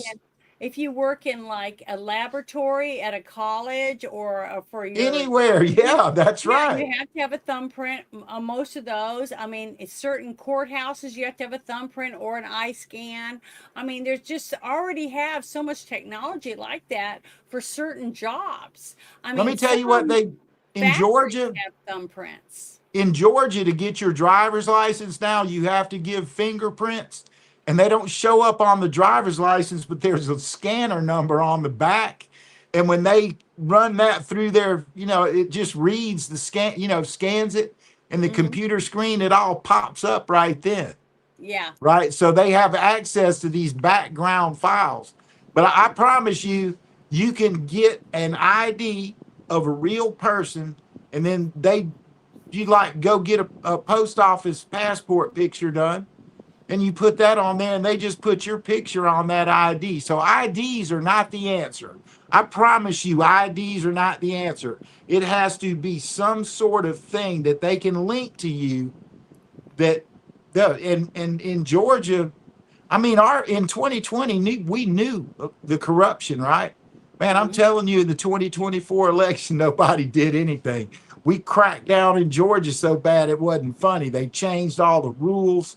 Went to IDs and all that kind of stuff, and man, there was no. When I was a kid, I remember all my friends had fake IDs. They had somebody that knew how to laminate and do all this different stuff, and they had fake IDs because you just walk up to the club and you just flash it and like that, and you keep on going. Most of the time they never even looked at it unless you looked 12. They might look at it a little better, closer. But if you were wearing a short skirt and you had cleavage showing, most of the guys just didn't even really look at it. They just let you in because they want pretty girls in their bars. So it was real easy for the women. It was the guys that had the hardest time. But I didn't know a single person that couldn't get a fake ID. That's right. Yeah. So fake IDs are a dime a dozen. I mean, they got to be today. I mean, heck, they can even print fake $100 bills on a photocopy machine today, and people try to buy stuff with it. I mean, look at this one. I'm going to hold it up. It looks pretty legitimate, don't it? This is from a movie. This is from a movie set money. And it says on it, look at even the back looks real. But it says on there, if you read it up close, you know, for motion pictures, you know, blah blah blah, it's on there. But it from if you just threw, you know, flashed it at somebody, a wad of these, they would think it was real money. Oh, you should go visit the Treasury Department in Washington. You go in there and you do a tour, right? Mm-hmm. And there's at the end of the tour, you go to the guest shop. You can buy uncut sheets of $100 bills. They just don't put a serial number on them. It's not money till the some serial number hits it. But you can buy them. But people were able to print them out because it was a couple years ago, but some guy was on, I think it was on Facebook, and he was trying to sell 4 tires. And he said he had 4 tires and what size they were. And he said they were barely used because when he bought them for his kid's vehicle or whatever, and they made too much road noise. Because it wasn't the right kind of tire. They were the right size, but the kind of tire, the knobs or something, I don't know. I'm not smart when it comes to tires, but they said it made too much road noise. So they were selling them because he bought a sleeker set or something that made less noise. So he was trying to sell them. Well, he had them, and then he had a guy come and bring, he said, how much are they? He said $600 is what he was selling them for, because they were like $1,000, really. They were very expensive. So the guy came and he gave him 6 $100 bills, and he left. Him and his son loaded them up, and they left. Well, then he went 2 days later. He had to go to Walmart and go shopping, and he had the money, and he went up and he went to pay, and they were like, this is fake. And he goes, huh? He goes, that's not real money. But they all looked at it and said, yeah, the only way they knew is they had that pin. They marked it, and it didn't turn the color, like it turned a different color, which means it's not real, right? So cops came and they arrested him for trying to spend fake money. So he had to go through the whole thing and try to find out the best they could to figure out who this guy was, because he had called him and did all this stuff. And they eventually caught the other guy for counterfeiting. That's what he got arrested for. And that was in Oklahoma. So it does happen. But he did it on his own printer at home. And it looked that real, that a person, and they do it in small amounts. Like they do it usually with 20s is usually the easiest one to use, because it's a smaller bill. But just imagine if you had a whole bunch of 5s or 10s that were fake. So much easier to just go to Dollar General, a couple places, buy milk and bunches of stuff with fake money all the time, because it's less likely to get caught. But when you do get caught, that is a big no. But what I'm saying is it's possible. People do it every day. So this kind of stuff is no big deal, to these people, making fake IDs for all these people to be able to go vote. I mean, they just get the fake social security number, and they get them, they just do all of whatever, get them all fake documents, and all these people are ready to go vote and get a loan or whatever, But a thumbprint, you can't do it. Just like you said, it doesn't matter. They can have this stack that high of documents, but a thumbprint will prove them all illegitimate. So I had this one kid that I was part of him getting busted twice, right? Mm-hmm. So the first time he gets busted, he's gotten $20 million doing bank transfers, right? This guy's dad ran one of the largest computer networks in this area. So his whole life. So he's watching his dad, right? He figured out how to get in banks and transfer money and do all this. So we bust him.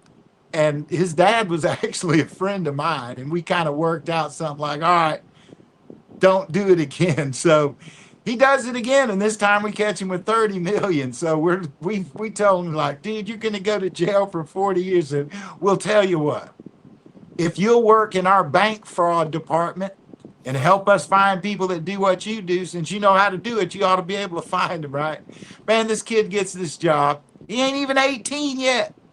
I'm telling you, he stole $50 million before his 18th birthday. So he gets in there, and his dad's all chilling. Like, oh, he's doing good. He's got this good job. And what does he do while he's in there? He starts stealing more money, because now he's a crooked FBI cop, and it's like, he can hide his own evidence, right? And he ended up going to jail for 40 years. But the point of telling that story is, once you know how to do it, You know, and here's what I say to the stupid. I mean, if I was going to go to the Treasury Department, and I made a joke about this to the girl, the park ranger, you know, they're park rangers that do the tours. And she's doing the sheets. I said, yeah, well, I said, I don't know if I want any of those or not. I might want 5,000 of them. I said, can you tell me where to buy one of them serial number printers there? And I did it in a real country voice. She cracked up and started laughing. Says, don't say that too loud. I was like, yeah, well, y'all are the ones selling $10 billion worth of $100 bills. And you just told us they're no good until you put a serial number. I'm like, well, these are real $100 bills, okay? So you could actually just print that number, and that pin's not going to do the wrong That's what I'm thing. saying. That's a Yeah, they legitimate say bring them back, and we'll because put of numbers on them for the you. kind of Yeah. paper it is and all that stuff. It's not very smart to do that. I mean, it really isn't. But you know, Crime is a trip, okay? yeah. Every Sure. time I ever, like when I was working in the jail and they'd have those little trustees working in the cafeteria and mopping everywhere and shit, you know, and I was big in AA and drug addiction and all, and I would talk to them and get them to tell me their story. And after they told me their story, I usually would look at them and go, you know, if you used all that talent for an actual real job, you'd be living in, and then I'd name some ritzy neighborhood and be like, Have a nice why do car. you do all that with crime? You're smart as hell. You can do a lot of shit, man. What's up with the But crime? that's not as exciting. I don't know what it is. I know jail sucks, and all of them were in jail when I met them. No. Okay. Some And people can't help it. I mean, they'll be in there and they get cigarettes and they break the cigarettes up and they get Dixie sugar packs and they roll these tiny little pin cigarettes, hand roll them out of the Dixie sugar packs, right? Well, you got to have a way to light it, right? So they get like their little things come in with AA batteries, and they'll take paper clips and fold the paper clips and hold it on either end, and it'll burn the shit out of your fingers, but that's what they light their cigarettes with.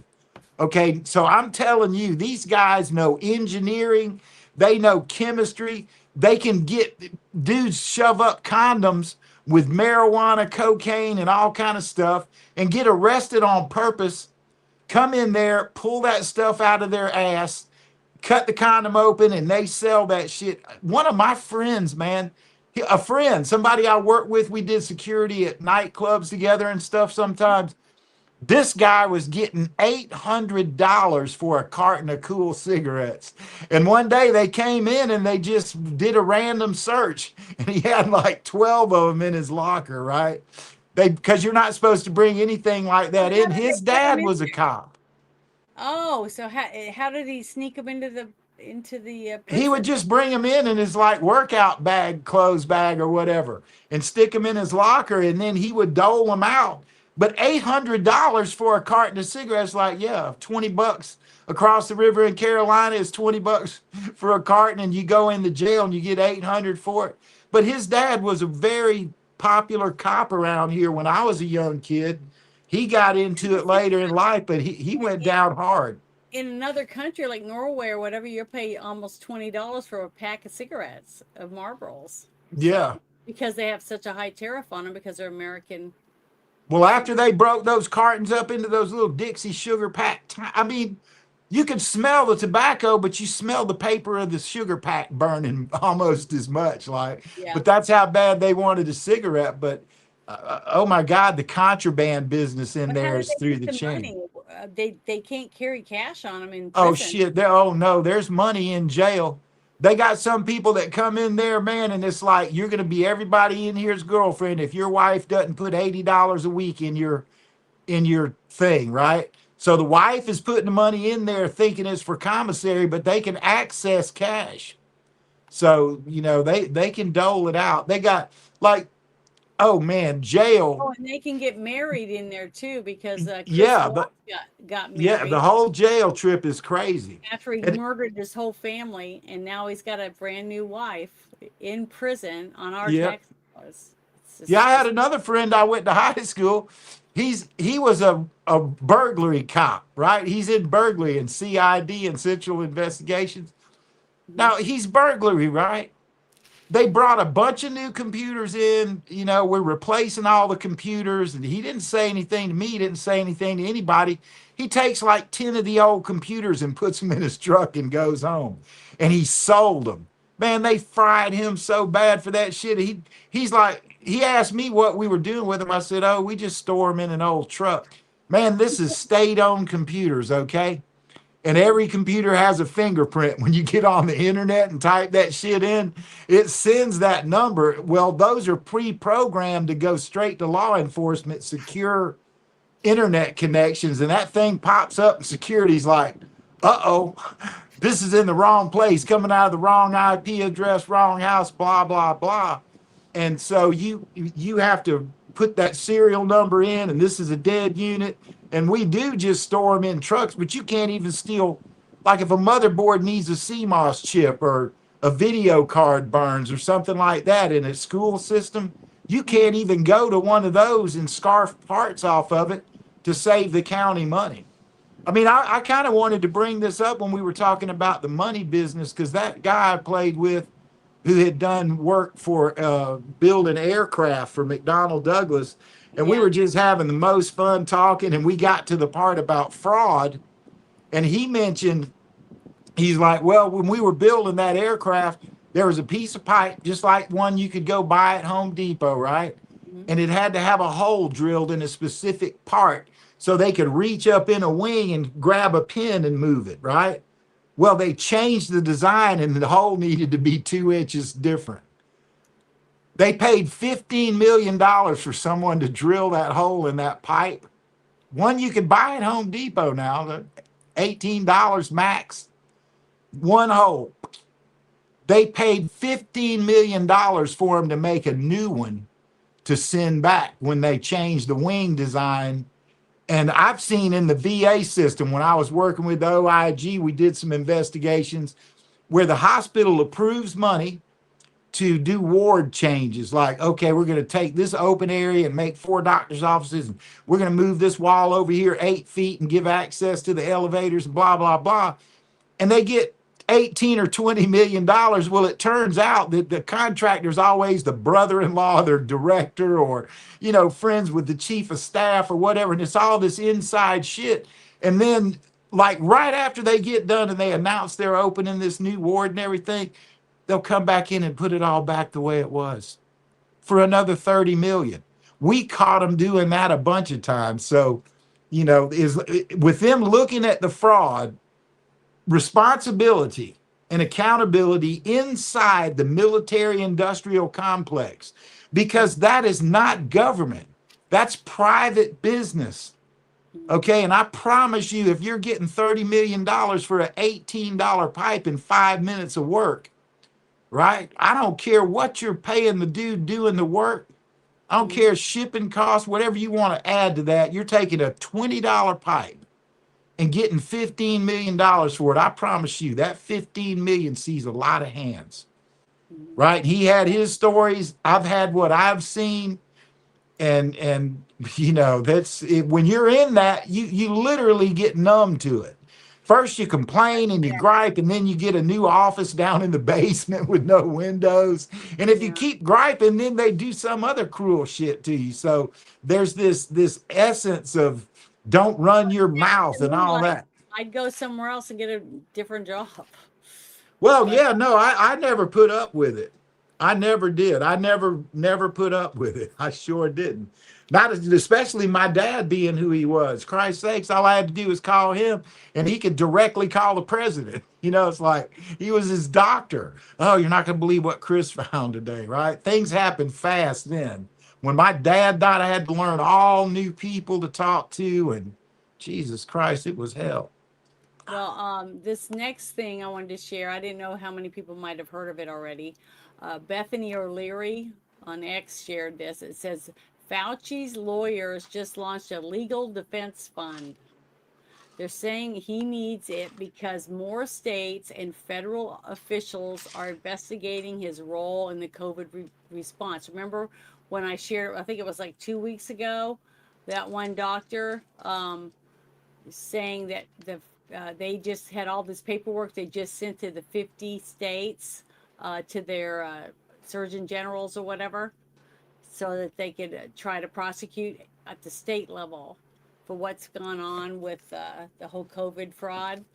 So hopefully we'll see what happens. But it says this is after Biden pardoned him on the way out of office, and after his own longtime advisor, David Morans, pled guilty this week to hiding emails. If everything he did was above board, he wouldn't even need a defense fund, would he? So I thought. Yeah, no, the defense fund was in response to what Dave Morens did. And clearing up the David Morens thing, he admitted guilt to one of 5 things listed in his indictment. That screams of plea deal. That screams of he's going to be running his mouth. And the minute this prick found out that Morens was going to sing, he needs all the lawyers he can get. Yeah, which I don't. Nothing that they do to Tony Fauci, right?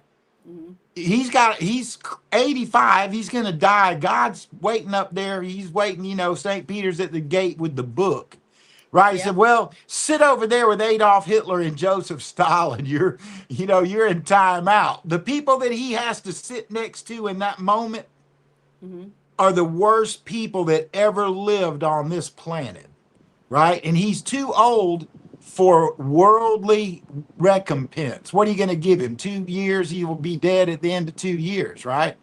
What I want them to do is I know the truth, right? But I know all the stuff that's still classified and all the stuff that was censored and all the stuff Fauci has refused. All I care about when it comes to anything COVID and anything mRNA vaccine is that people can get relief for what went wrong in their life over it, right? And that needs to be done. Whatever is going to happen to Tony Fauci means nothing to me. They need to bring him in a table and say, look, like Rand Paul is so mad at him. It's like, why are you so mad at him that you're letting people die from the side effects of all this shit we did to them? We did this on purpose. We made this virus. We made the vaccine, and then we let the virus go, and millions of people died. And you're mad at Tony Fauci? Man, go in the bathroom and look in the mirror, Rand. You voted for that shit, that mandate. You voted for it. I don't give a shit, man. If you were uninformed or anything else, you're a doctor, right? And I love Rand. I talk to him when I go to D.C. Many doctors, millions of doctors told their patients to get the shot. I was just lucky to have a doctor that said, I don't think you should get it, because he was an allergy doctor. And I said, well, why? And he said, because we don't know what's in it. Well, so I was lucky I had an honest doctor at that time in my life, and I didn't get it, so, and he also told me to beware of shedding, that. Well, I just, there's, JFK Jr. just announced that thing. Didn't you play that video during this? Yeah, right. Where there's a place now where if you have a natural old remedy that works, they want you to list it there and they can start testing. Oh my God. I prayed for that, argued, raised hell at them and everything. And I recently sent that idea to PIAB, and I guess it made it over there to RFK. He's on it. Give that information to Dawn for her stuff? Oh yeah, that's who I was trying to do it for. Yeah. Well, so I can't wait to find out about it. But this other article that I got, I thought was pretty good. It says, Assistant Attorney General Harmy Dillon just lit the fuse under every single state. In a blistering formal letter to all 50 states, she declared, knowingly letting non-citizens vote in federal elections is a federal crime. Keeping them on the voter rolls is a federal crime. So it's a whole list of stuff, but I'm going to play the video for you. So this is pretty good. Here we go. We're not really afforded any kind of courtesy or grace when it comes to some parties commenting on this. There's been a lot of accusations of, oh, this is weaponization, blah, blah, blah. But when you look at the history, and we can show numbers and figures, the Department of Justice has done this for decades. It's a very good thing, and it's sunlight. Sunlight is good for our process. And so I do hope that's the reason. And we're there to make sure that all parties' votes are counted correctly. And that citizens accept the outcome. And look over the years, in recent years, we've had Hillary Clinton raise questions about the accuracy of her election. We've had Stacey Abrams question the outcome of her election. Some people on both sides have refused to accept the outcome of elections. And so this is really to make sure voters have higher confidence. And I think that's really important for our constitutional republic. We're not really See, so basically, they're trying to make sure, trying to get people to understand that it's not just for conservatives or just for liberals. It's for everybody in the United States of America to have confidence in voting. And if we don't have rules and people following the rules, then how are we supposed to know that the people that we have running everything are the people that we put there to run it? See? And to me, it helps everyone. So I don't understand why anyone would complain that we're trying to fix the problems. You see what I mean?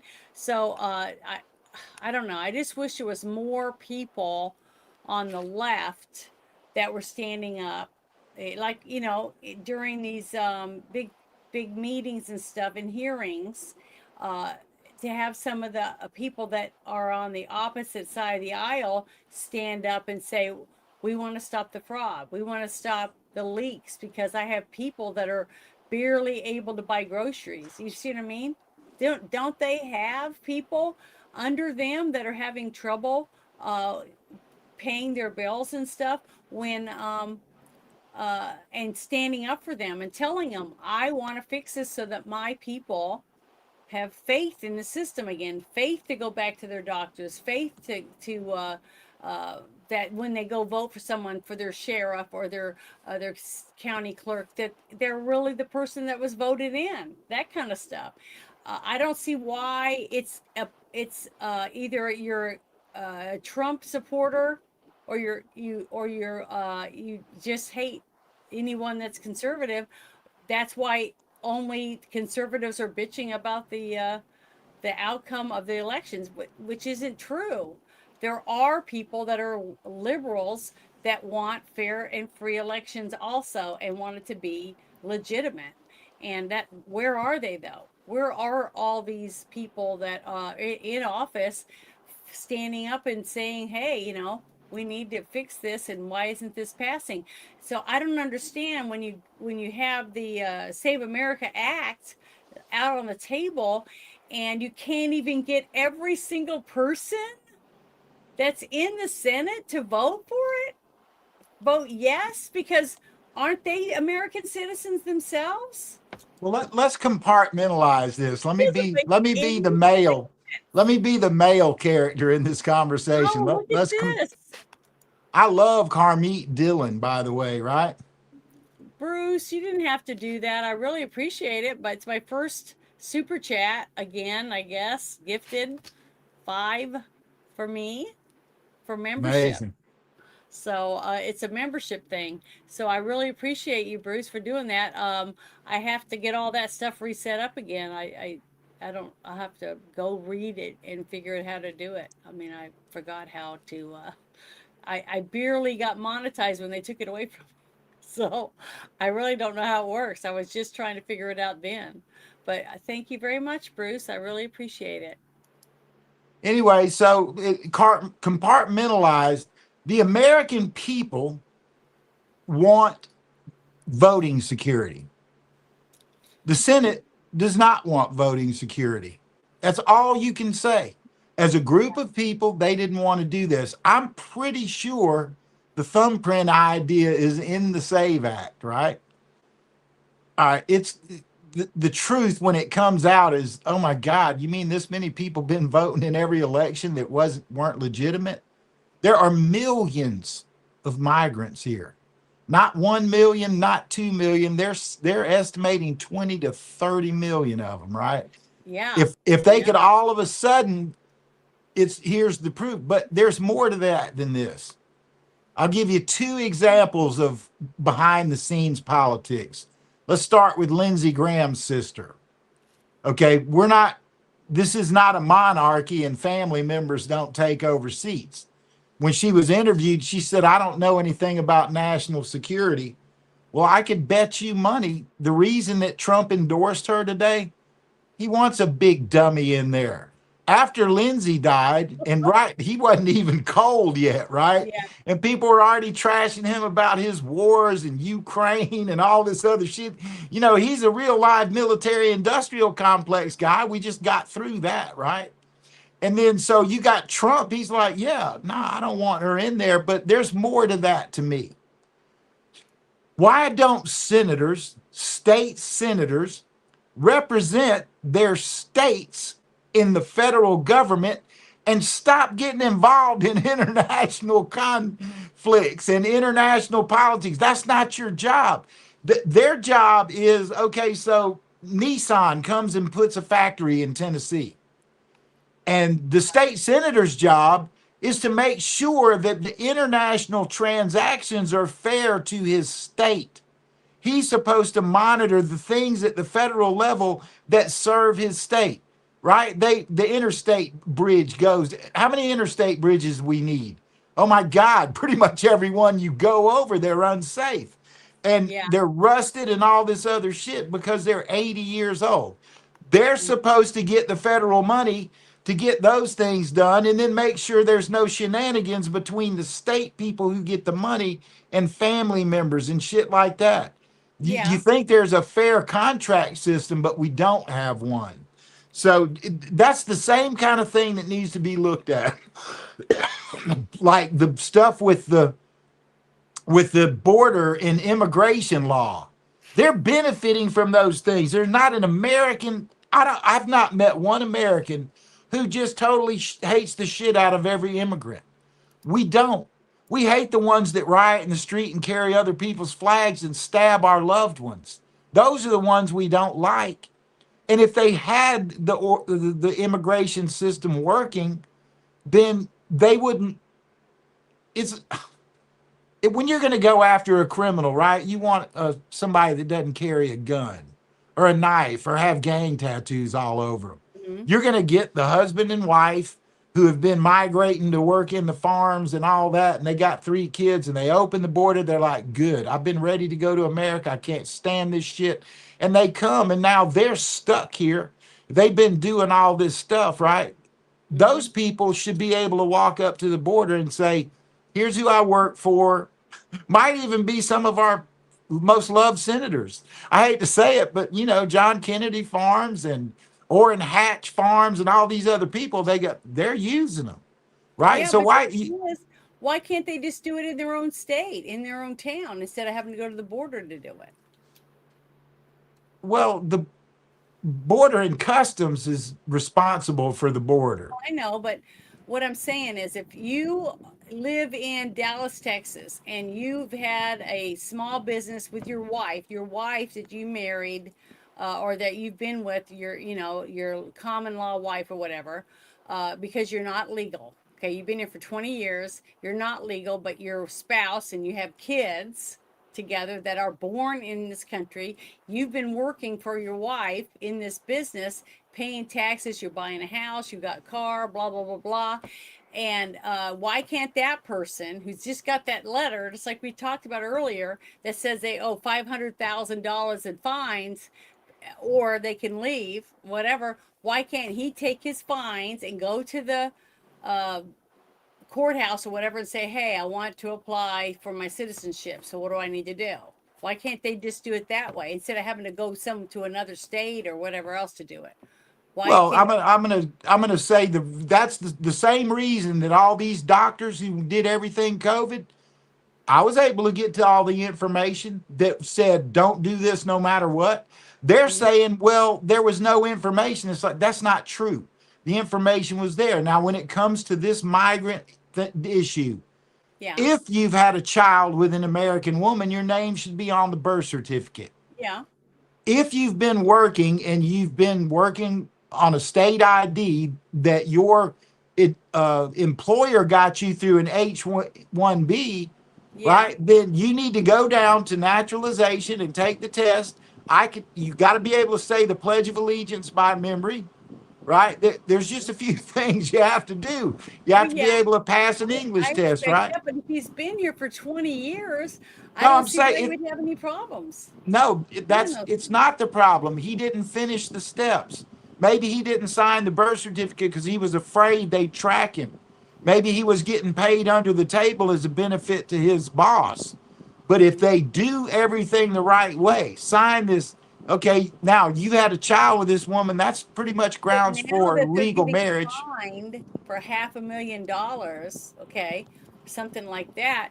To me, that's incentive for them to say, well, I don't want to lose everything I've put all this work into and get kicked out of the country when I want to stay here with my wife and my kids. I'm going to go and I'll do whatever I have to get my citizenship and pay the fine or work towards paying the fine or get it taken off once I get my citizenship.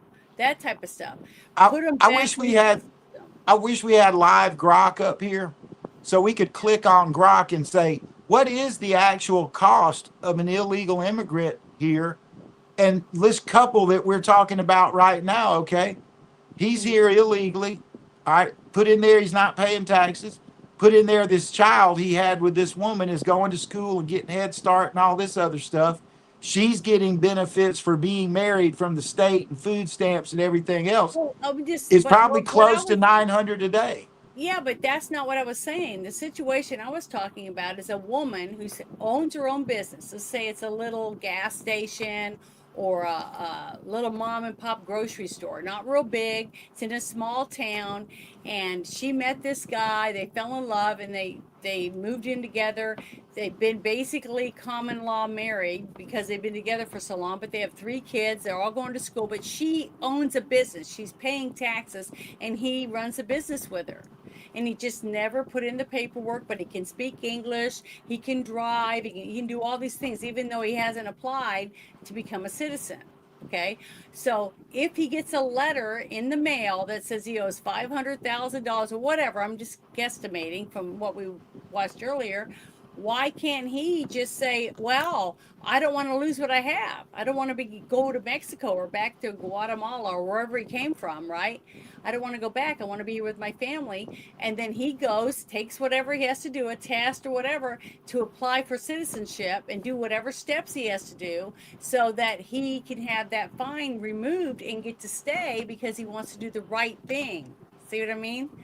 So I'm just totally saying, get it. Like that, I think that would work out great. But the thing is, the whole thumbprint, then he can get his thumbprint and then he can vote. You see what I mean? So I think the whole thing would work out. But let me get to this next thing I want to bring up really quick. It's for the Act Blue, because I think you've heard a little bit about that. It says Act Blue co-founder Matt DeBarrelgulls, I can't pronounce his last name, was panicked and pled the Fifth in a closed-door deposition with the White House committee investigators, is what Fox News is saying. So basically, he pulled a Fauci. He doesn't want to admit any of the stuff that they are asking him on this. But I want to play this for you in case you hadn't seen it yet. Your board chairman said Act Blue accepted up to 38 million contributions in 2024 that had the signs of foreign origin. How much fraud is too much fraud? On the advice of counsel, I respectfully decline to answer the question pursuant to my Fifth Amendment rights under the Constitution. How many foreign contributions did Act Blue accept? On the advice of counsel, I respectfully decline to answer the question pursuant to my Fifth Amendment rights under the Constitution. How much money did Act Blue accept from Russia? On the advice of counsel, I respectfully decline to answer the question pursuant to my Fifth Amendment rights under the Constitution. Why did your entire legal team quit? Your in-house legal team?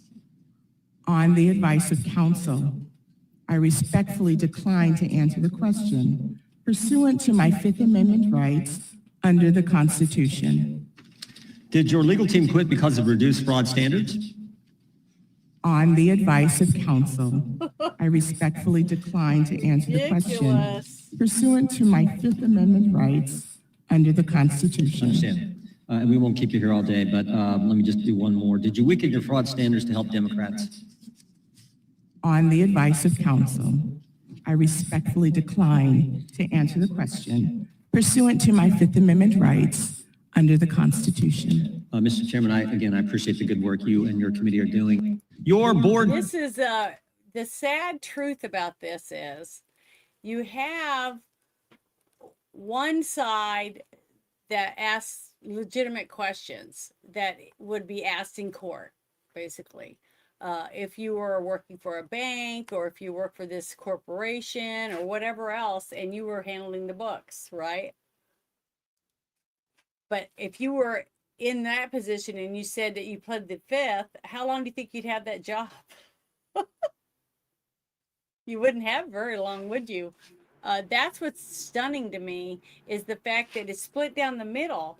Why would any Democrat not stand up and say, well, I want to save my people money. I want my people to be able to afford to buy homes, send their kids to school, have a decent car that runs to go to work, all these different things. Why aren't they saying that about, well, I want to stop the fraud because I want to help my people, my people that put me in office.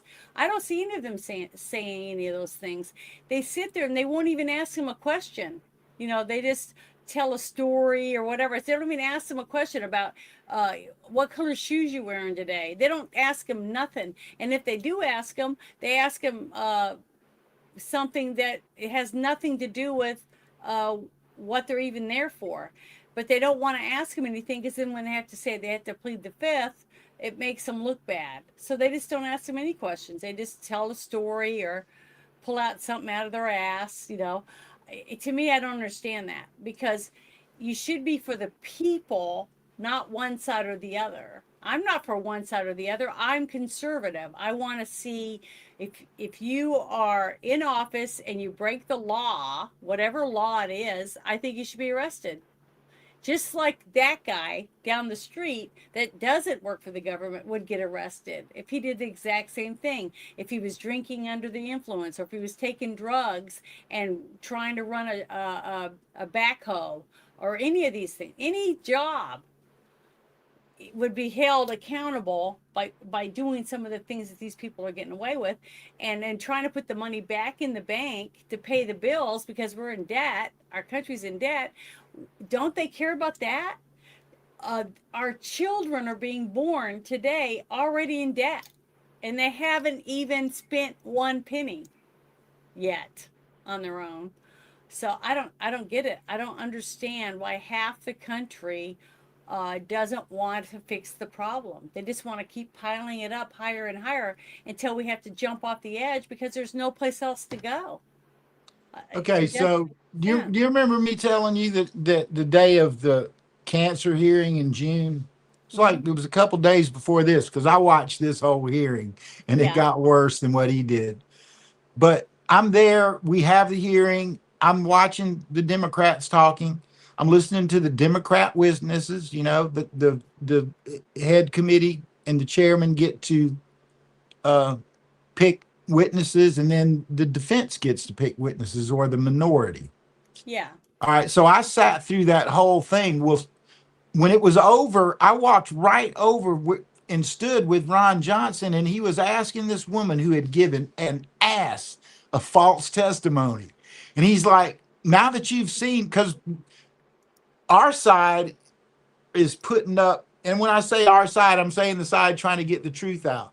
We're actually putting up data from Johns Hopkins and Bethesda and national this and national that and pictures of things and showing the cancer rates and everything and relating it to when the vaccine rollouts came.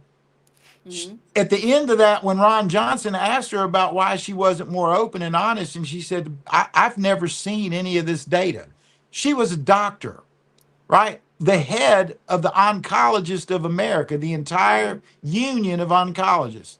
The other Democrat witness was a cancer survivor and the head of the United States Cancer Survivors Group. Yeah. Right? She didn't know enough about medicine to, check somebody's pulse, right? It was pretty sad. So now 2 days ago, I got into a huge fuss with Elon because he came out and said, we're funding mRNAs for cancer treatments. I'm like, go fuck yourself. You should hang right next to Fauci and Gates, right? So I get in this argument with Grok in our stream so he can understand what it is we're up against. And when I came to the point that I wanted to use that hearing, I asked Grok, well, you know what Grok said? I guess it chose innocent till proven guilty. So all it gave was the evidence that the people that said he was innocent, right? I'm like, wait a second. You didn't hear that conversation between me and that witness and Ron Johnson, right? Because she admitted that she didn't know and she was stunned. They didn't do that. What they said was, well, these two people testified and they said there was no link between cancer and the vaccine. I'm like, okay, a cancer survivor gave that advice and a woman who had never seen the truth gave that advice. And it was just like you said, the minority of the panel, the dais, all they did was talk about how great everybody was and, oh, you save lives and this and that. And they're just trying to railroad you. They didn't say anything that the people who had the evidence avoided it. I'm like, oh, I cussed Grok out. I'm like, yeah, you're stupid. You just proved that I'm smarter than you.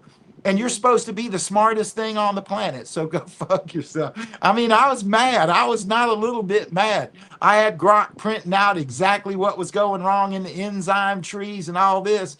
And every single sentence ended with, there's not enough data on this. Well, the very first thing I said in the Elon chain was, don't make another one until you figure out what went wrong with the last one. Why the hell are you going to let all these people? I said, well, they all died, but let's try this one. Oh, no. Get the data and the research from the injured people so we can do this. That Code It page that you showed this video, that's a step in that process. Yeah, because we have to get people affected where they can be analyzed and treated. Who is going to stand in line to get the next one after what's come out already on this one?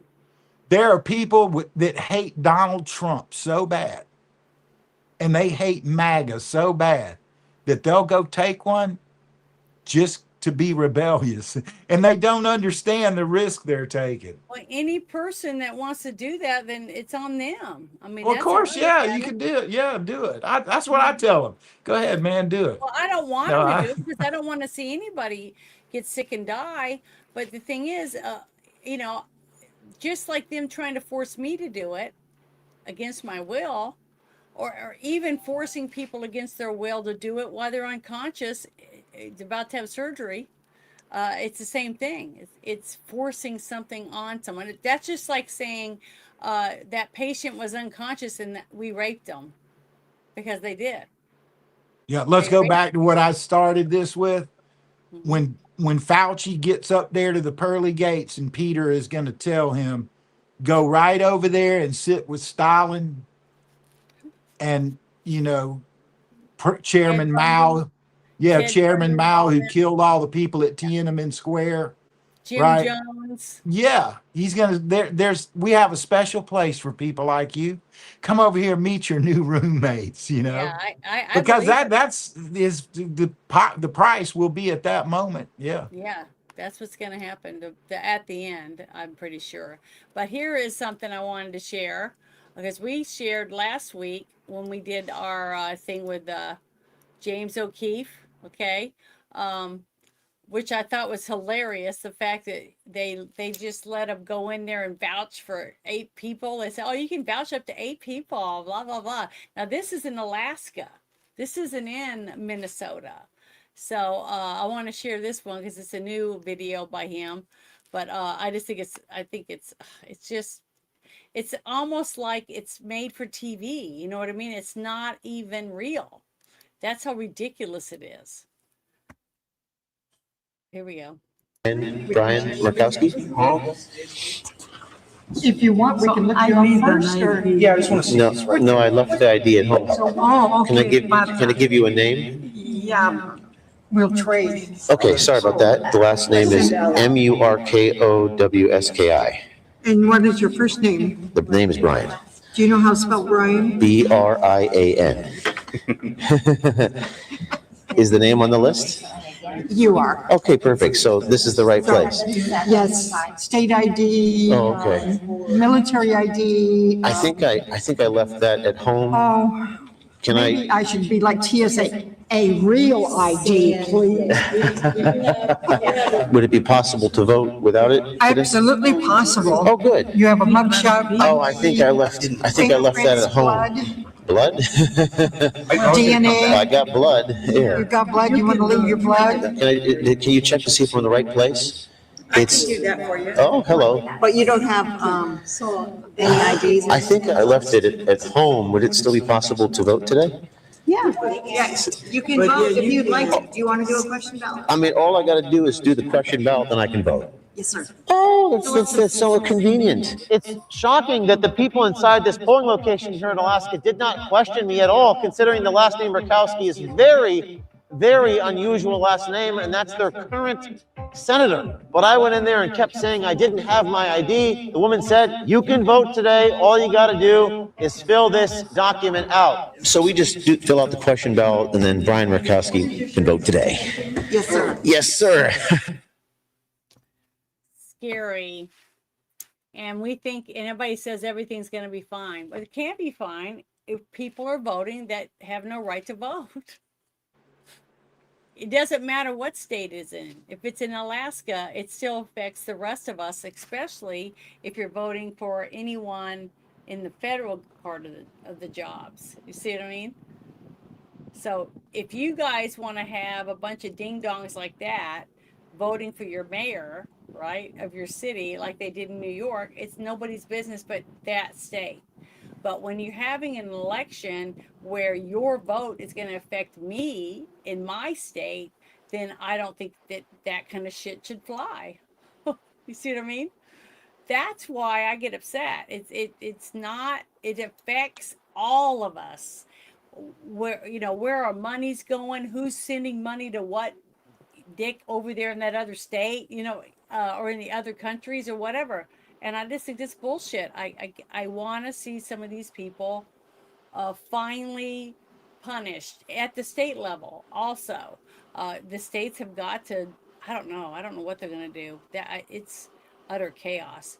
But those women, okay, that are working at that elementary school, it looks like somebody told them what's allowed and what isn't. They have to have documents to look at or something, because that's what I would be doing if I was in there and heard this going on. I would say, well, can I see some documentation to show me that someone can vote without having any ID or anything? I'd like to see it for this state. I'd like to see that. So I don't know. I just think it's pathetic, and I'm really proud that O'Keefe is still going at it. He's still fighting the good fight, trying to prove that we don't have any real journalists that are actually on the news telling people whatever bullshit they're told to. You know what I mean? Propaganda. That's all that is. But I think that's awesome. I'm really proud of him still doing that, even though his own people on his board, when he had this company doing so well, took him off, took it away from him. So, because they were all paid off, I guess. I don't know. I just think it's disgusting. But did you see that whole thing in Alaska? No, I did not see. Well, it came across my screen. I didn't watch it. It's just, I can't help myself but watch it. I'm like, I can't believe I'm still shocked by it. I should be just going, oh, well, dumbasses. And that's it. Most people would do that. But I can't. After everything that's happened, and people are still letting that kind of shit happen, right there in their town, and they're not doing nothing. Well, somebody's doing something, but O'Keefe is doing something. But let's see what they do in the state. So I don't know. It's really Wait sad. till Eco Health Alliance, all right? Like that's the Pandora's box. So the indictment against Marines, and I've read the indictment. Yeah.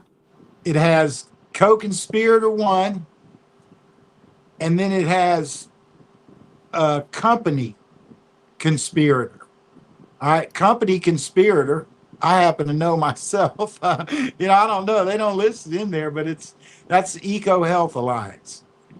Yeah. And co-conspirator one, the only other two names in the indictment at the very end of it in the summary are David Marins and Anthony Fauci, but it doesn't say that he's co-conspirator one. It just links them together. But the Pandora's box is Eco Health Alliance because every single one of the USAID grants went through them. Okay. Now I found links to Department of Energy. Why would the Department of Energy need to have their name on anything about genetic engineering? Why? Right. And then I keep digging in there and I find Mark Zuckerberg's Chinese wife in there. I'm like, oh my God, what the hell? Right? Eco Health Alliance. Do you know who the chief of staff of the White House is? Yes, you do. Who? His chief of staff. No, I don't. She was a lobbyist for Eco Health Alliance. Oh, I didn't know. Swear to God, yeah, she was a lobbyist for them. So why does he still have her? I talked to the people that I work with about that issue. They're like, yeah, she wasn't the involved. White-haired lady that's been making some really good decisions. Susie Wiles. Yeah, isn't? Oh, yeah, this is her. All right. So they said we looked into that after you told us, Chris, but she wasn't related to any of the companies that got it. I'm like, are you shitting me? Right. So don't you remember we talked about Mark Zuckerberg's wife? Yeah. Went to him and then he sends out a private thing to everybody that works for Meta. And he's like, whatever you do, don't take that vaccine. And then the FBI comes and says, you got to censor anyone who says that. Right now, his wife was in the Department of Energy contracts that went where the grants came from, the dirty grants Fauci was given. They go into DOE. She's in there. And then Eco Health Alliance gets this money for vaccine and genetic engineering, genetic modification. And then that money goes from there to Wuhan. Now, I'm telling you, that is the Pandora's box. I'm giving you like one tiny little thing that we know everything about. There's just one tentacle on this multi-headed beast. Yeah. And when they get done with all that USAID money, the names of the people who were tied to that, who bought in. Now, the one thing I want to say about that, I didn't ask to be born, right? But by the time I'm 16, I'm already in the New England Journal of Medicine because I love my dad and I hung out with him and he let me be in some projects, right? And I've done this my whole life, brain surgery, cancer, all kind of shit I've been involved in, including infectious disease research, right? Now, all those people in Congress didn't have that. So the man making the most money of any federal employee in this entire country, you're thinking if you're Congress and he's the guy.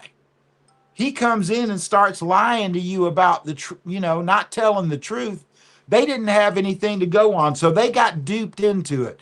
I think one of the things that we really need to get all this out in the open is for all of us to take that sort of forgiving attitude that I have and look at it for what it really is and say, okay, we know Fauci did it. He's too old to prosecute and go to jail, right? But we got to right all these wrongs. All the money that came from COVID that went to USAID and BlackRock or these private people, that money needs to go back in against our national debt. the key thing we need to do in today's world is to remove some of our national debt. This has nothing to do with gross product, none of that. It's the interest on the money that United States of America owes is 45% of the gross domestic product. Yeah. Yeah, that's just, we can't survive that. We have to get that interest. Think about it like a 28% interest credit card, right? That'll kill you. We're talking about our country paying 45%. If you pay all your bills on time, do blah, blah, blah, you're paying 6% interest on your credit card, but the money in the bank back in that card, you're paying 6% while they're making 3% to hold your money. So you're really paying 9% at the very best that you can pay. It's the balance is not there. But when you get up into a 29, 28% credit card, that destroys homes.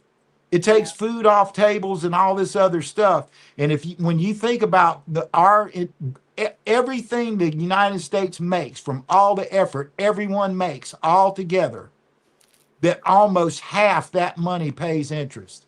And so all of this stolen money and all this other stuff, whether they do it with sanctions, but Scott Bessent is doing an incredible job. He is ruthless, man. And, he'll get the money back, but that's what needs to happen. And it needs to take the debt down. And then our gross domestic product can start doing more for us as people.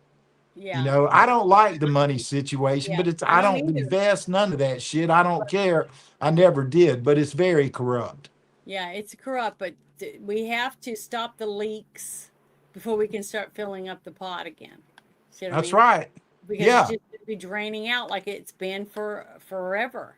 So that right there was an act. Thank God for Elon to help out with that, to get that whole thing started with the Doji. yeah. So, but I just want to. This is the last thing I wanted to talk about, but I wanted to go out with this basically because I was going through this, and I don't understand a lot of it because it's very, a lot. When you start getting deep into a lot of technical things and stuff, and laws and all that stuff, I have a hard time. I have to read it, 50 times before I understand some of it. You know what I mean? But at least I'm honest about it. It says a top Fauci advisor's plea deal provides possible roadmap for further conspiracy prosecutions. So a plea agreement with Dr.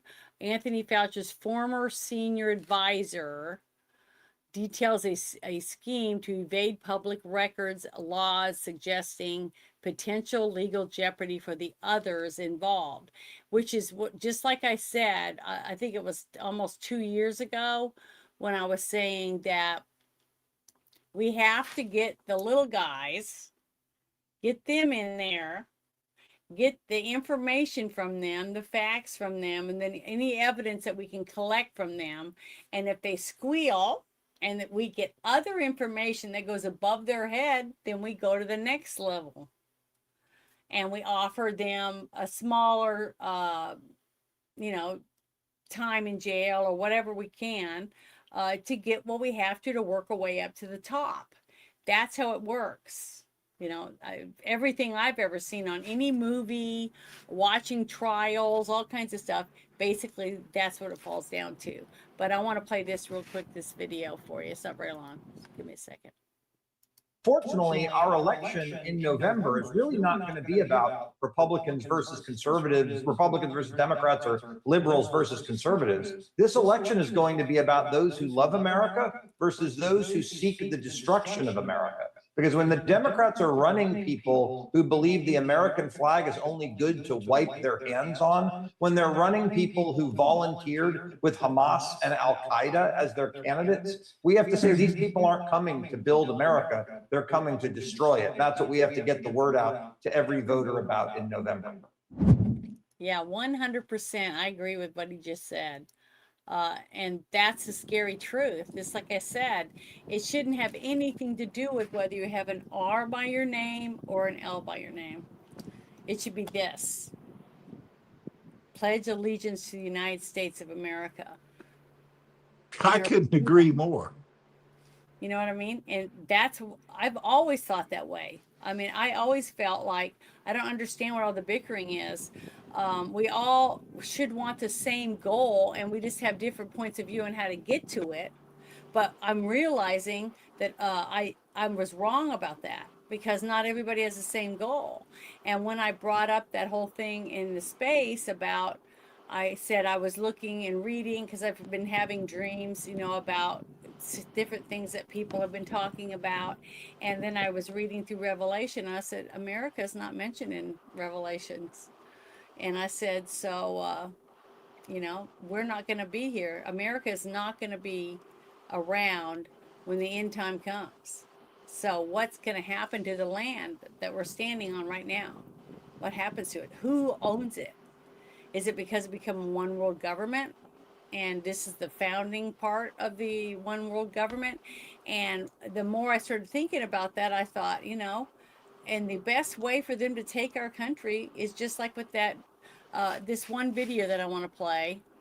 And this is, I really do believe that this is the way that we're being taken down from the inside out, basically. And that was the only way to do it, because we're too strong for any other country to come here and bomb us and invade us with boats or whatever else. Even though we had our borders open, so many people could have came here, and we don't know who's still here, right? We're doing the best to get rid of them that we can, but it's I don't know. It's just really scary to me, I think. So hold on, I'm gonna pull this one thing up. Oh, I don't know how to bring it up. I'm trying to figure out how to do it. It's a video. I'll have to do it that way, I think. So give me a second. I'm trying to figure it out. Gosh, I'm terrible at this. I wish I was better at it. Okay, it says video file. So now let me see if I can find it this way. It's right on the front of my computer, but I have no idea how to bring it up and share it. I mean, I just don't know how to do that. I wish I did. Part. I really wanted to share it. Let me say this to kind of close out the last thing we were talking about, sort of tie it to this. Just take 1 second. General Flynn, when he was running for office, he used to say, I know where the skeletons are buried. Yeah. All right. So I know where the skeletons are buried too. It's like, I'm not the only person. He's not the only person. We know where the skeletons are buried. Now, what we have to do is, through the due process that they deserve, we have to provide all of this for the record in the court systems. But what we're up against, and our worst enemy, is the 30 years of indoctrination, or at least 20 years of indoctrination that really started with Obama about how horrible America is and blah, blah, blah. And I'll end this right here with, there was a woman, an American woman, who converted to Islam in 2020. Yeah. And up until that time in her social media, she said, accused us of blowing up the towers on 9/11, right? She converts to Islam in 2021, and yesterday they caught this woman with fucking bombs and all kind of shit, and she was going to blow up the governor's mansion where in New York. Have you seen that report yet? Oh, they busted her ass, man. She was going in this place and filming it, and she was carrying bombs in and doing dry runs, and she was going in there and scoping this place out, and they caught her. And so help me God, the stuff that she was doing and saying right now, this was an American woman. Now, if we got that kind of shit going on from them, what do you think the 29-year-old guys who their entire life all were told the only thing that you want 70 virgins, kill Americans, as many as you can. There are at least 50,000 of them in this country right now. That's, 1,000 a state. They could do some damage. I'm telling you, I'm worried about 9/11. I'm worried about 9/11. And the FBI is worried about 9/11. And all of us need to have our head out of our ass. If we go to public places, malls, I don't give a shit where you're going. Like that video I showed you earlier. You better keep your eyes open, man, Yeah. because that date's coming and they hate us. They hate us. They hate us. Well, I want you to listen to what he says in this video, and tell me that every single thing he says isn't true. So here I go. I'm going to play it for you.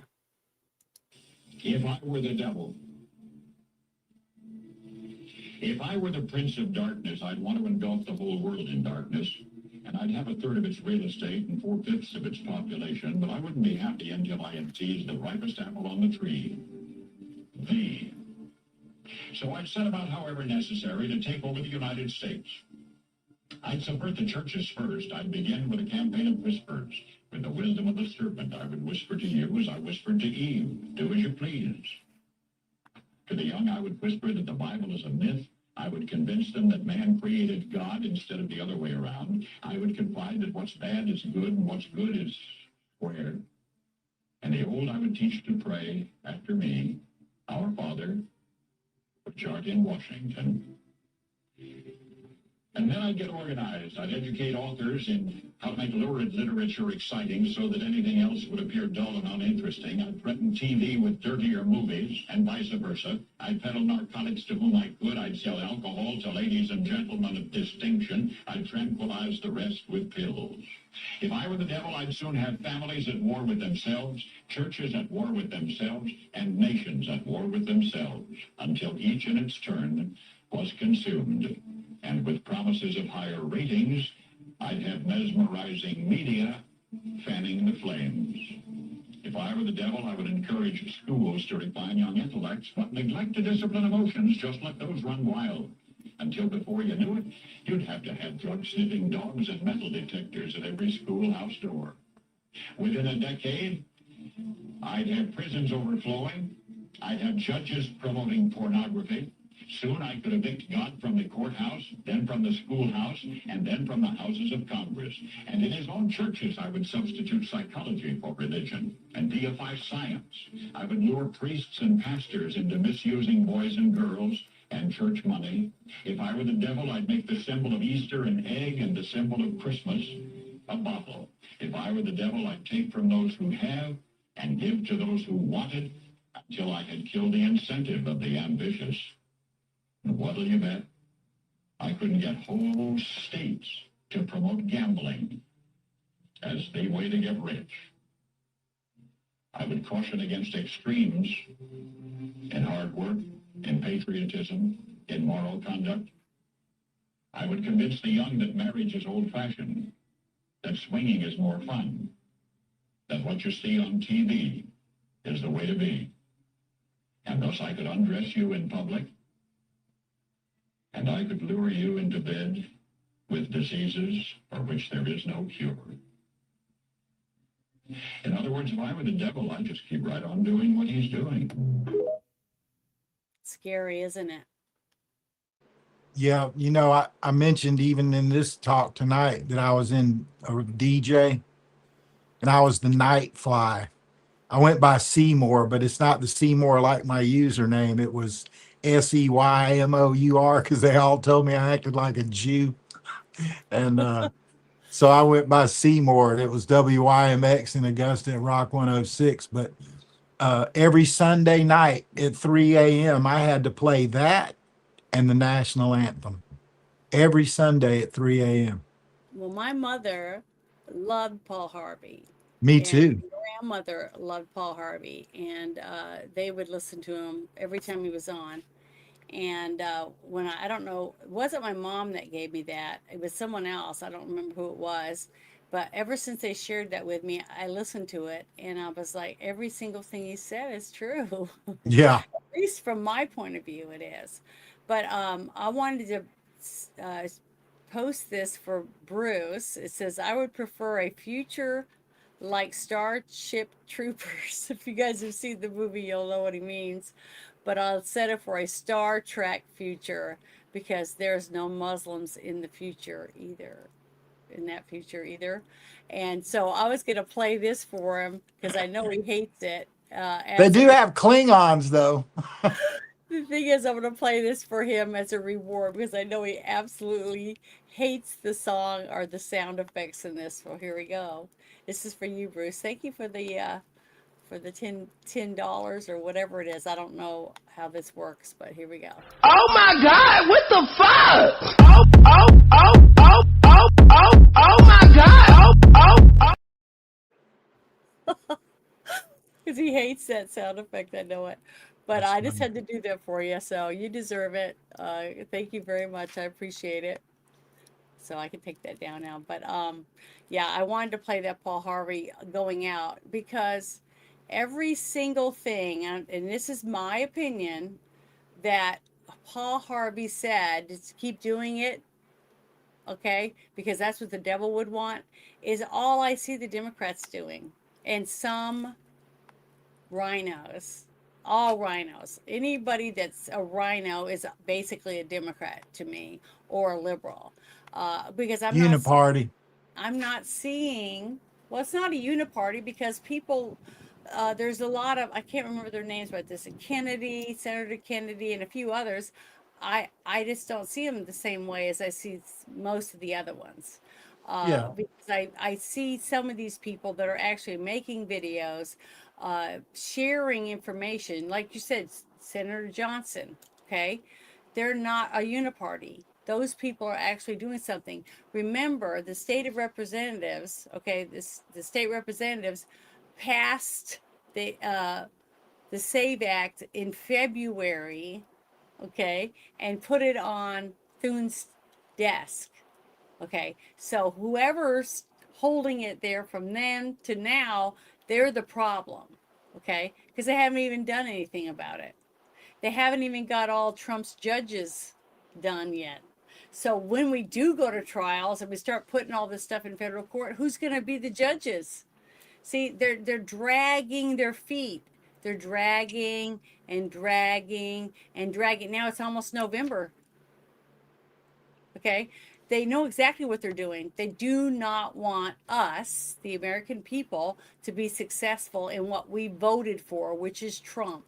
And Trump's chosen people that he's picked to do the jobs that he's put them in there for, because each of them can't finish their job because they don't have the people under them that they've asked for. See, that's how it works. And they're dragging Trump down the road, forcing him to go to the Supreme Court every time you turn around so he can't accomplish his goals. And then everybody bitches and moans, says Trump's not doing anything. He's not stopping the cheating. He's not stopping this. He's not doing anything because guess what? He's the president of the United States, not Alabama, not Georgia. Okay? That's right. He can't go to those states and force them to do something that's against their constitution. That's just not, he can't do that. He's the president. He's waiting for the people that we put into office in our states to do their damn job. So get off your ass, go to your senators and say, pass the SAVE Act. Only American citizens should vote in American election, period. It's that simple. But yet they are doing, I don't know, I don't have a clue whether they're being blackmailed or what, but they're not doing the job that we put them in there to do. And I can't help it.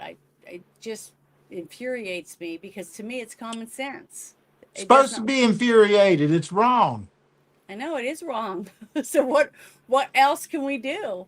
You know, even I have one of them in my own state, Tom Cotton. I'd never voted for him. But I don't agree with any of the stuff, half the stuff he's decided to do. I don't know. The parliamentarian is a constitutional attorney, and they're picked because they're supposed to know the Constitution better than anyone else. And apparently, according to Senator Mike Lee, she will not allow them to put it to come up to vote because she finds that there's something in it that's unconstitutional. Now, I also happen to know other people who talk about that who just say she's totally full of shit. Right? Somebody's pulling her strings, though. Trump has already said he wants her removed and get someone else in there. Somebody's pulling her strings. But I mean, I somebody, don't, I don't care about making who's this that a somebody? public Is it statement. Pence? I mean, not Pence. JD Vance. Is he the one that can do that? Who's the one that can get her removed? JD Vance. He's the one Okay. who And appointed why her. hasn't he done it? He appointed her. Why hasn't he removed her if the president has asked him to? I'm not in a position to make like personal Okay, so you comments don't you about don't you don't actors. have an answer for that one.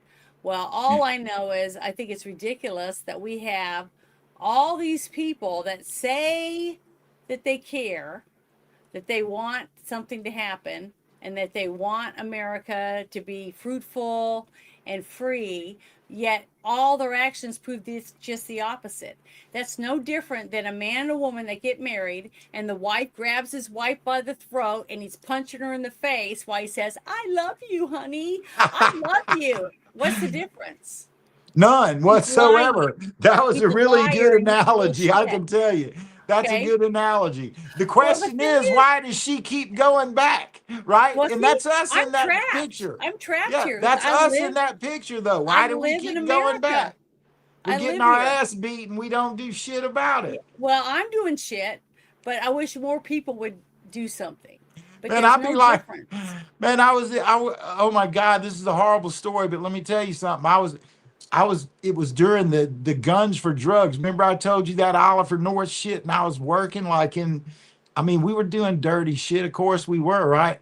So this one guy who was making silencers and bayonets for guns that we were trading for the cocaine, right? So we're trading that shit for cocaine. I'm at that guy's house, right? And I'm there with my cousin, and we're both really young, like 17, 18. I think he was 1 year older than me. I think I was 17 and he was 18. And this guy's name, it was Eddie Holiday. And he would beat his wife's ass right in front of me and Derek all the time. And it's like he always would put a knife on him before he did it. Yeah. Like he was a weirdo. He made guns and shit, right? And man, one day, me and Derek went over there. I think we were I don't know, we went over there to get some weed or something, and we walk in and they're in there and he's sitting at the dinner table and she walked up with a plate of spaghetti in her left hand and a 45 in her right hand, right in front of me and Derek. And we're little teenagers, right? And she pulled that trigger, and it was the same thing that happened with that woman at that bar. He just fell forward right in his spaghetti plate. Me and Derek looked at each other and we looked at her. We said, we're leaving. I mean, I'm telling you, it was like, oh, fuck. That's the first time I ever learned about Pete Did you Mist. ever watch the TV series 6 Feet Under? Yeah. Okay, I loved that show. I would make sure I was home every night when it was on because I never wanted to miss an episode. I absolutely loved it. It was so well done. And the stories were so interesting. But one of them opened up with that, where you have the husband sitting at the table, and he's complaining about you're fucking slob, you're a lousy woman. He's going on and on about his wife, and she's walking around in the kitchen making breakfast, making bacon and eggs, and he's sitting in there with his newspaper and his coffee and stuff, and she's taking different stuff in there, setting it on the table, and then going back in the kitchen with her slippers and stuff on. And then you see her go in after she set the whole table, and it's all nice and beautiful, and she goes in there and she gets the frying pan, and she just walks up behind him and she just goes bam, smashes him over the head. He falls over into his plate, and then she goes over to her seat and sits down and starts eating her breakfast. That, every single episode started with someone dying, and Yeah, I know. I used to watch that show. It was kind of morbid, It was so good. I would love for us to do Bruce and I to do like a review on that, because I don't think Bruce has seen this series, and I have it all on DVD. I have one of those separate disc players that's separated from my computer, and I got to figure out how I can connect. Yeah, that's right up his alley. By what we were talking before the show, it's like, man, he'll fall in love with that shit. Like it. I just don't think he's seen it before. but we could do reviews on, like, watch one episode and do a review on it. I think that would be really cool. But I just thought it was a very well done show. But I loved the TV series Dexter also. I thought it was very, because I was reading the books. Yeah, The those are books star-studded way shows. better with the story and the intrigue, with the way the story's woven in together is so much better. But it's always better when it's a book. But I love that they got who they got to play Dexter Morgan, and I got to meet him, and I got his autograph, and all this kind of stuff.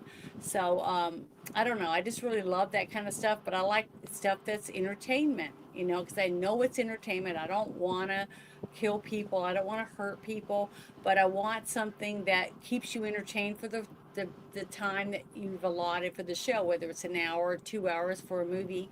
You should be able to get away from reality, which is here at home where you cook and clean and you go to work and whatever you're doing. You need to step away from that and sit down and immerse yourself into somewhere else, right?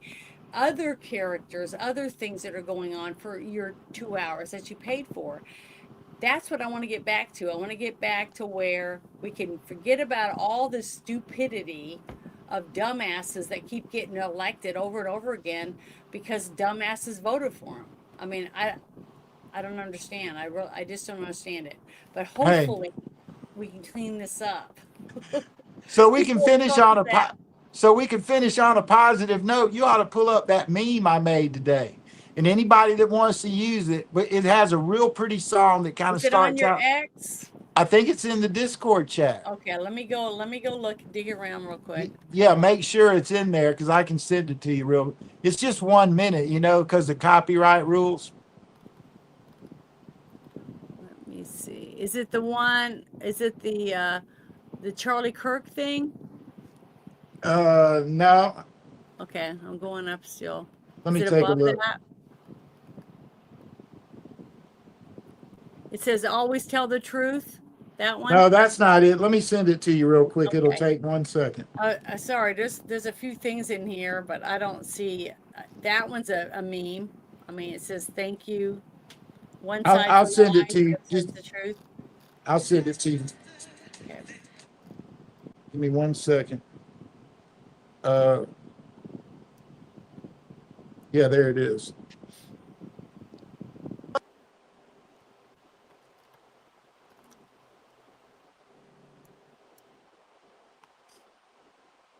It said it sent it to you.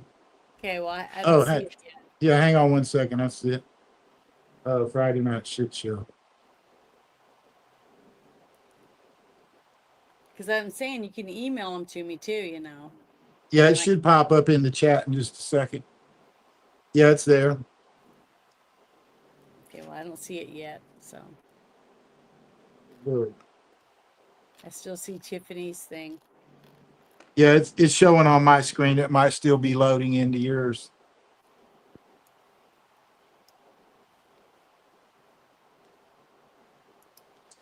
Anyway, I think the message in it is good and it's real soothing. And the way it ends is kind of soothing. And it's really the question we all really have to ask ourselves. It all bubbles down to one choice for all of us. I mean, I know what I choose, and I'm a very happy, peaceful person. I got PTSD really bad, and it affects me physically sometimes. But I don't ever have emotional issues with it. It's just, you get startled, and the tapes. It's no memory ever goes away. Like I'm sitting here telling you about something that happened when I was 17, 50 years ago, and I mean, I remember everything about that night. I could go in that house right now and make it look the way it did. Those kind of traumatic things don't go away. And I was a baby then, and that wasn't my first rodeo by then already. I had already witnessed people being killed. So I just saw Bruce's message. He said, if you need another panelist, I can be brought in. I didn't just now read it. I'm sorry, Bruce. I'm sorry. I don't look at my Discord and stuff, and I have my little. You don't see that thing in the Friday Night Shit Show yet? I don't. Oh, in that? Okay.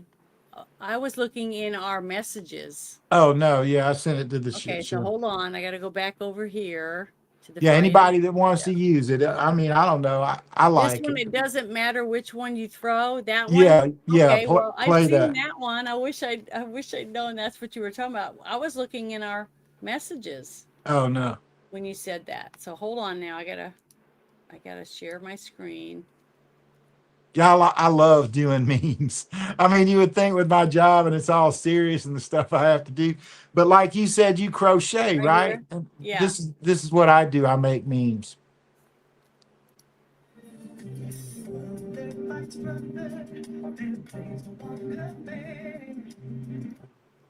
Turn the music down. Oh no, that's the best part. Oh well, I don't want to play. I don't want to play it and get in trouble. Oh no, I only did it 1 minute, so there's no copyright You issue. sure? Because Yeah. even my tiny intro for this right here.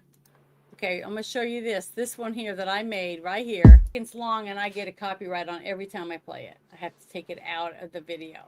I mean, I loaded it up on my YouTube channel. They didn't say anything to me about it. Well, I'll play it, but I guarantee if I get it, I'm gonna share it with you. I'm gonna show you.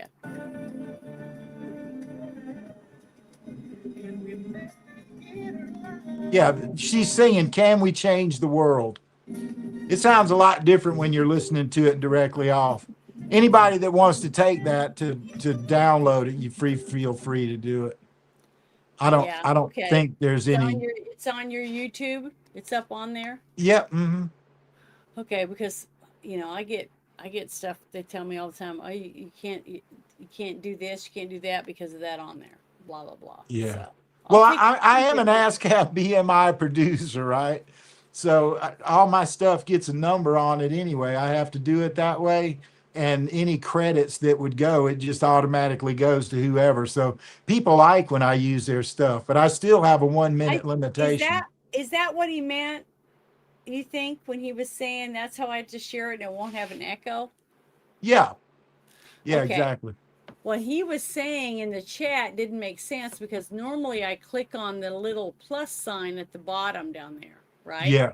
Mm-hmm. All right. And when I click on it, it says share screen, image file, video file, camera, extra camera, or slides and PDFs. That's all it says.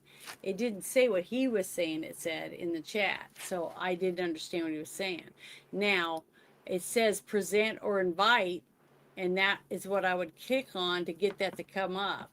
So when I click on present, okay, it opens up, and when the screen opens up, then it says window and different stuff like that. But if I don't have a window, I can't share it off of my computer because I don't want to share the whole screen. I just want to share whatever it is that I want to share. Yeah. So I think that's what that's the only thing I could think of. Well, that little thing you just opened to mine, that's an image file. It's probably a VID or whatever, you know. No, I shared it as a, hold on, I'm going to share screen right now. It was a window. So what I did was I'm going to try to open this window and see, but see, now it's not a window. So I don't know how I would do that. Because if I share it as a Microsoft Edge tab, yeah, that's what I. Well, no, what I sent you was the actual video that's in my picture folder. No, I know that. But I mean, I could send you a link to the movie, which is a whole different format and all. That's what goes on YouTube. Yeah, but what I did was I shared it off of Discord. So I shared it off an app. Okay. Yeah. So it wasn't from my email, which would be another app. But what I'm saying is if I share this right here, I'm sharing it from a Microsoft Edge tab right here. See? Oh, yeah. So, yeah, that's what he was telling you. You can open more than one tab. I know, but that's what I do. This is what I've been doing every night. I'm sharing a tab with everyone. And they say it echoes all the time. But I don't think it's this that's echoing. I think it's the other person that we have that has whatever system. Theirs might be echoing and causing it. Because you and I aren't echoing. I'm not seeing anything in the chat of them saying that we're echoing. No, we're not. Yeah, I don't have a problem. So that's what I'm saying. I'm doing the same thing I've always done, what I was showed how to use it and how to bring them up. And that's what I'm doing. So I don't know why it would echo. Well, I think that all that he was saying, Janet, is that if you have another tab open, right? Yeah. You can have that video in the other tab, right? So Yeah, and that's whenever what I you're have. ready for that to come on your screen, you click the tab and then click the actual I know, file. and that's what I have open. I mean, I could take a picture right now. All my tabs, I have the live streams for my Rumble is open, remember? Because when I'm done, I have to Yeah, go and turn right. that off. And then I have a tab open for that video that I'm showing right now. And then I can close that. And then I go like this and say the same thing and open this other tab, which is right next to the other one. And that's what I'm doing. See, now it's this. See, it's the same thing. Well, click play on that and let me watch what it does as far as screens and all.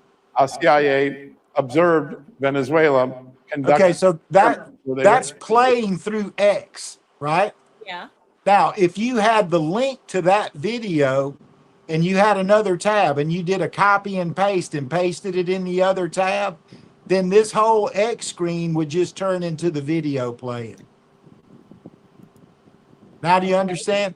Yeah, but I did that a while ago, and then I can't see anything. I can't go back to my chat or back and forth while we're talking. See, like right here, I'm on this screen where I'm at.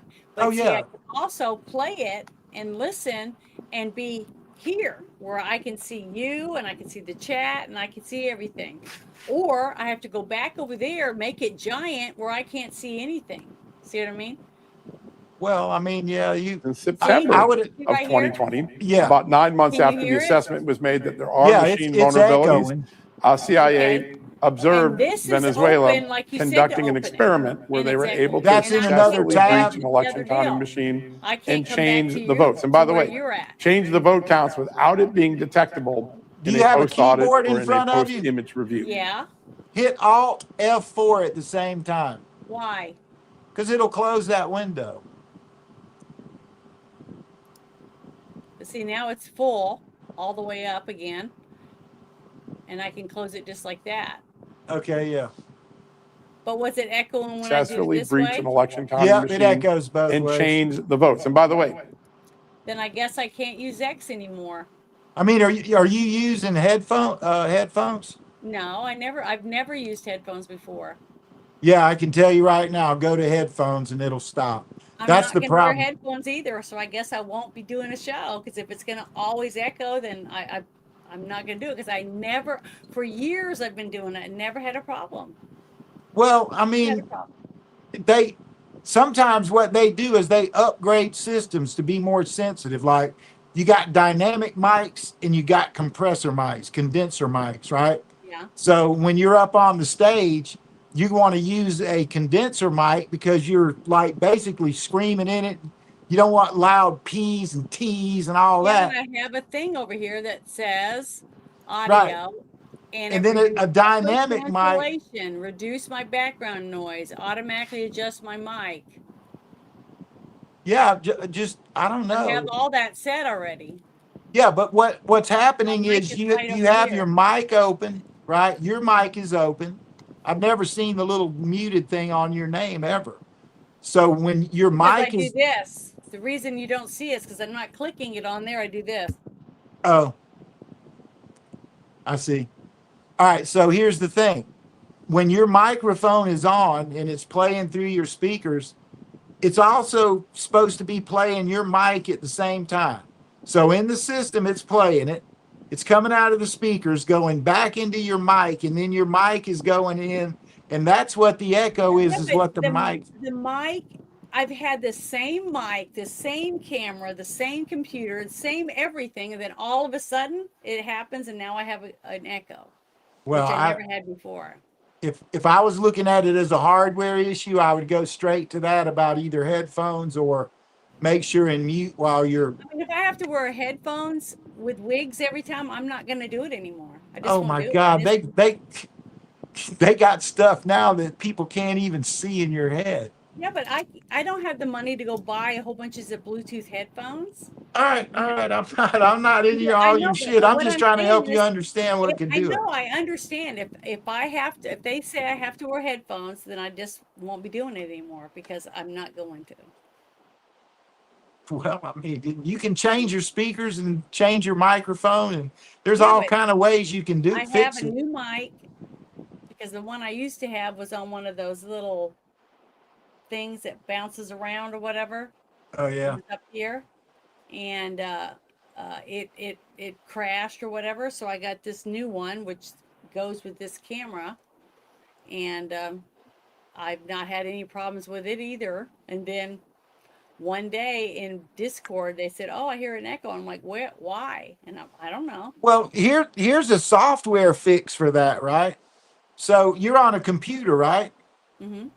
All right. So in your computer hardware, if you go to the hardware settings and you can go to your just do search bar and type device manager, it pops this little thing up and you can adjust settings on the microphone. The microphone may be set to do that, or playback may be set to do that. So you have to go in there and make sure that there's not like a surround sound button click, or there's a check mark for whether you're using a condenser or a dynamic mic, because that adjusts the software how it picks that up. So if it's Yeah, but echoing can I through ask you a playback, question about that? yeah. Okay, if I'm using the same software, the same computer, same microphone, and same camera since I first installed it and started doing this, right? And I've never went through and changed anything for the mic or the condenser or whatever, all this other stuff, then how come all of a sudden it started doing it? Well, what I said in the beginning, they when Bruce said it was an upgrade, they did, right? Well, Who? they can Who did an change those upgrade? things. What? That's what I'm trying. Who did the upgrade? Oh, he said that Discord upgraded their Yeah, interface. but it's not, we're not on Discord. We are on StreamYard and on Microsoft, whatever, Edge. Well, I Whatever. mean StreamYard. I'm sorry, I said Okay, Discord. that's all right. I was Yeah, like, StreamYard. Right. They updated the StreamYard drivers. They can make an adjustment to the dynamics or the reverb, or those are actually settings that you can get to inside your computer hardware, and it's in the device manager. You can find that in the control panel, but if you so just if want I to go directly Google to it. how to stop echoing when you have Microsoft Edge on your computer or whatever, and I Yeah, have I an just Alienware computer, then I should be able to go in there and yeah, there's settings for it right there. In other words, there's this layered bunch of settings that you want to, right? How do I want my Microsoft to sound? How do I want my this kind of But the stuff? only bad thing about that is, how do I do it when I'm just sitting here in front of my computer and I'm not doing a live stream to know whether or not it works? You open up Edge and you go to the top right thing and you click your face or whatever. I think theirs is up on the top right, and it'll pop up a thing, and you go to preferences, and on preferences you go to audio, and in audio you look at all the settings. Okay, I just clicked on it and it says passwords, profile settings. Is that where you'd go? Yeah. Mm-hmm. Okay, I'm gonna click on that. Now what do y'all look at? You're just looking for audio settings, video settings. There should be a place to adjust them there. If there's not, it's just in a different sub menu up there. Usually the hardware settings are in what's called preferences, because those are associated with hardware. Okay, I don't see any preferences. I see privacy, search services, Copilot and AI, appearance, default browser, start. I would ask Copilot. Say, Copilot, where can I adjust my audio settings? And it'll give you the link. Okay, let's see.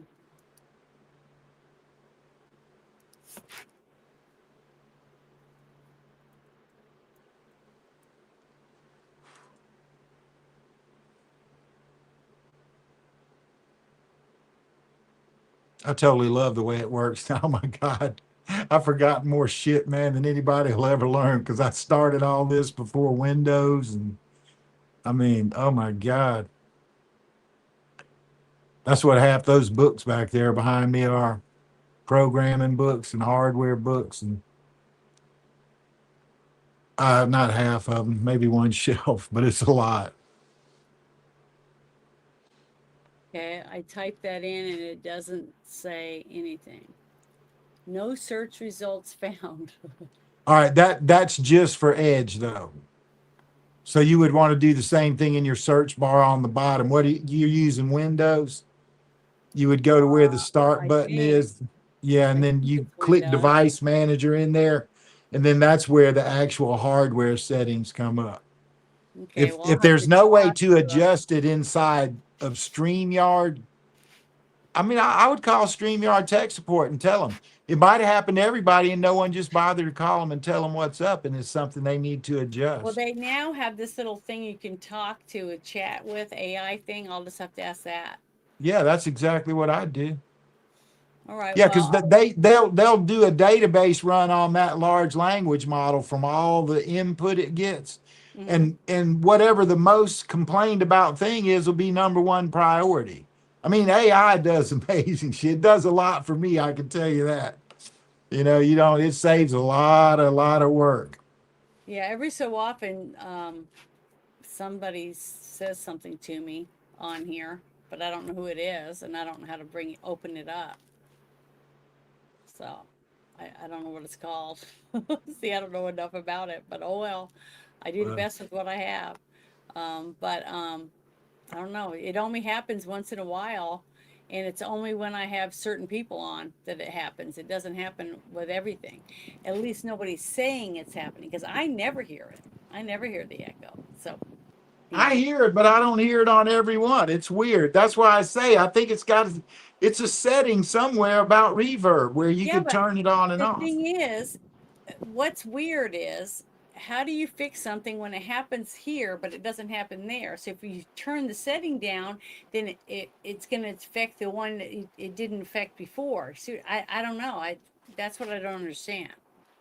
See what I mean? Yeah, I'd run it by StreamYard. That's what I'll do. And if they have a chat bot to help, that's probably the best way to do it. Well, yeah, that's all I can think of doing. I don't have any. I'll try to do it tomorrow morning before I'm supposed to play that game. So we'll see. If I can do anything, because nobody said anything about playing the game on Discord that it echoes there. So it's like it echoes when I do one thing, it doesn't echo when I do that, and it echoes when I do that. Even if I'm on Discord, it echoes once in a while. Well, you didn't. Did you recently add another place that you're sending it? Another stream service where you're sending the live stream? I mean, I would just.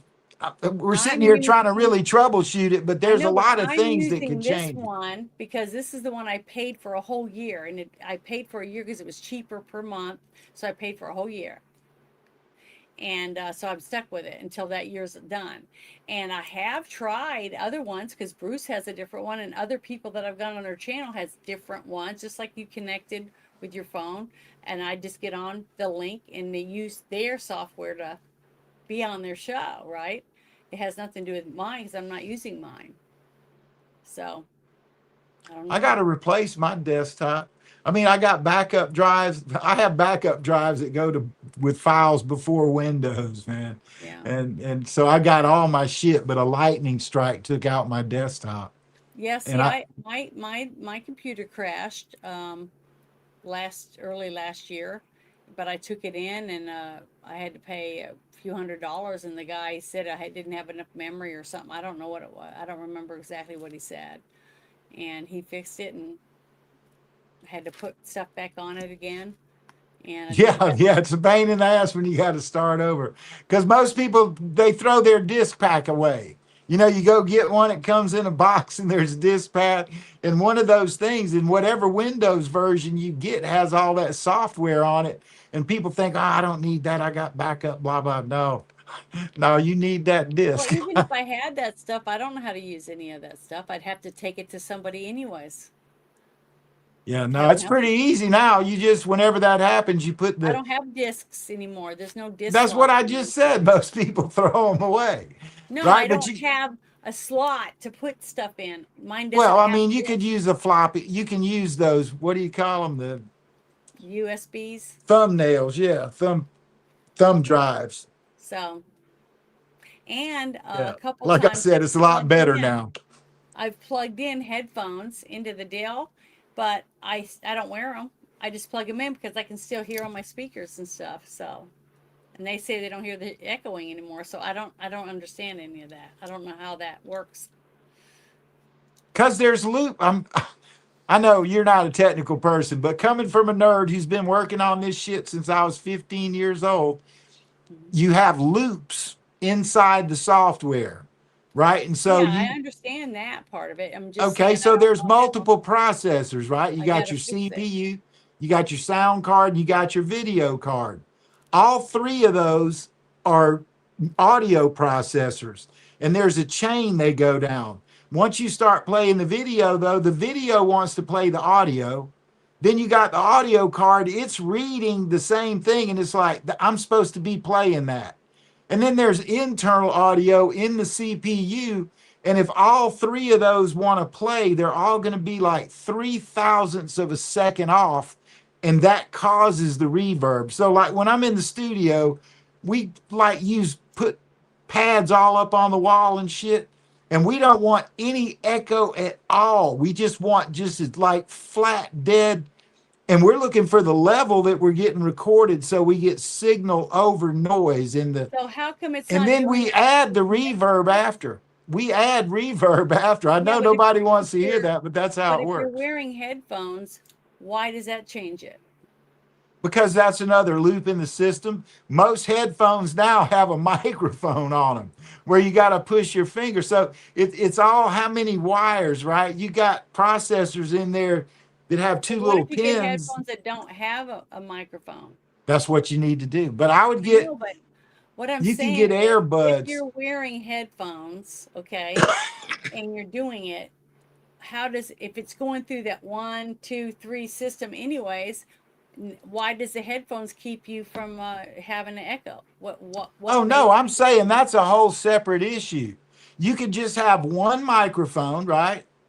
Play it through your speakers. And if your mic isn't muted, it's doing exactly what I just said. It's processing your microphone, right? It's processing the speaker. So it goes to the speaker. I'm going to try one thing then. I'm going to play that same video again, but this time I'm going to mute my thing and we'll see if there's an echo, because you said there was an echo a while ago, right? Yeah. Okay, so here we go. I'm going to try it that way. Change the vote counts without it being detectable. No echo at all. Or in a post-image review. I told you sometimes it echoed and sometimes it didn't, and that's when it's not echoing. When as it was working its way up to the vote counting area, a mirror server was created. Somebody sucked the real votes off, placed fake votes in. And yeah, I told you that's what it was. It was looping through your speakers back into a mic somewhere, and I knew that. You're muted. See, and you didn't see it down there, did you? Because see, I have it turned off by touching it. I just have to touch my mic and it mutes. Yeah, well, that's all you got to do. So we figured it out. And it really was the very first thing I said, that somewhere you got a mic picking it up. I've tried all these different things on Discord, on here, and on a few others. And sometimes it worked, and other people said, no, I still hear an echo, even though mine was muted, even though you couldn't see it was muted because I did it. Right. Oh, and they said they still heard the echo. So I knew well, it's not me. See? You want to know what I bet? I bet every now and then you mute on the same thing I mute on your screen with your mouse or whatever, or touch it with your finger. And there's a difference between which one you turn off. Well, here, I'm going to mute this one down here. All right. It says it's muted. Now play that thing and let me see what happens.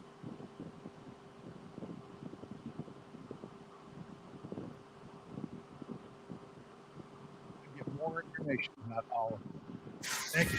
Well, breaking moments ago, the FBI says it disrupted no echo. Terror plot in New York. The agency tells Fox they've arrested a 35-year-old Albany woman. Now it's echoing. Plotting to bomb the state capitol and kill lawmakers.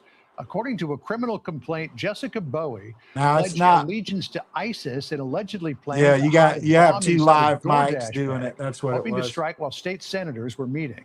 Governor Kathy Hochul expected to speak next hour. Yeah, I can't hear you, but I'm not hearing the echo. We have one mic. There can't be two mics. Breaking moments ago, the FBI says it disrupted a potential ISIS-inspired terror plot in New I don't think that's right. The agency tells Fox you better be funny, man. These modern monitors, and kill lawmakers. they all have mics built into them, every last one of them. So that means I need to turn off the mic in my monitor. Yeah, I don't think. I mean, when you turn off either one of these, either one of them, when you turned it off, the echoing went away. When you take it back, when you open it back up from either signal, it's telling both of them to open. You see what I'm saying? You got one switch and two devices. Okay. So every time you put it on, both come on. Every time you turn one off, both cut off. No, that's the issue. If I turn this one off, right? It on, off, like that. See? Yeah, I know. Okay. I understand that, but see, you're not playing anything back right now. That's what I'm trying to say. That when you when you hit the off mic button, it's sending the turn off signal to both of the mics. And I promise you, that's the problem. You have another mic somewhere. How do I turn off the mic for my monitor? It's going to be in hardware settings. Okay. I mean, if you go to device manager, right, what I was telling you to go in the device manager and you click on their microphones are one of the things listed. Wait a minute. Let me just end the show and then we can talk about it afterwards. All I'm right. sure we're boring everyone to death talking about this shit because I have no fucking idea what I'm doing and I should just go put on a blonde wig and then just say that's what I Listen, let me tell you, just when you're in Windows on the start bar, go in that little box and put device manager, just like it's spelled, 2 different words. It's going to pop up this menu and then there's a list of microphones in there. It says microphones. There's a little plus by it. Click on that one and go in there and it's going to tell you which each mic is, right? And if one of them says monitor mic, just click disable mic. Right, okay. Which you should be doing anyway, right? I never knew that, but if I do disable it, will it ever come back on again without me touching Yeah, it? you go back to the same place and click enable. Turn it off every day? No, here, wait.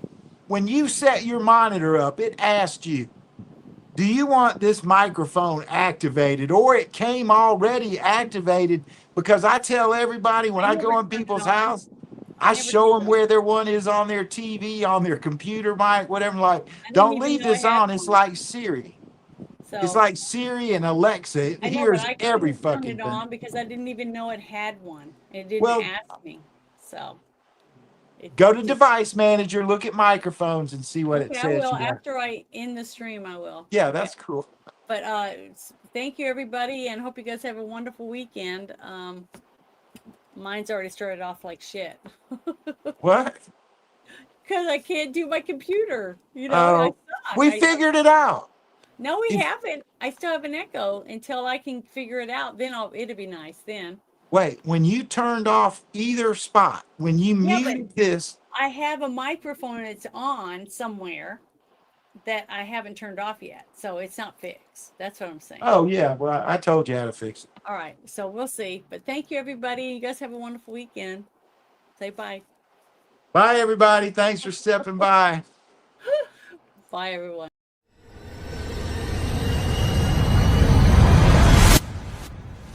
American COVID-19 vaccine deaths.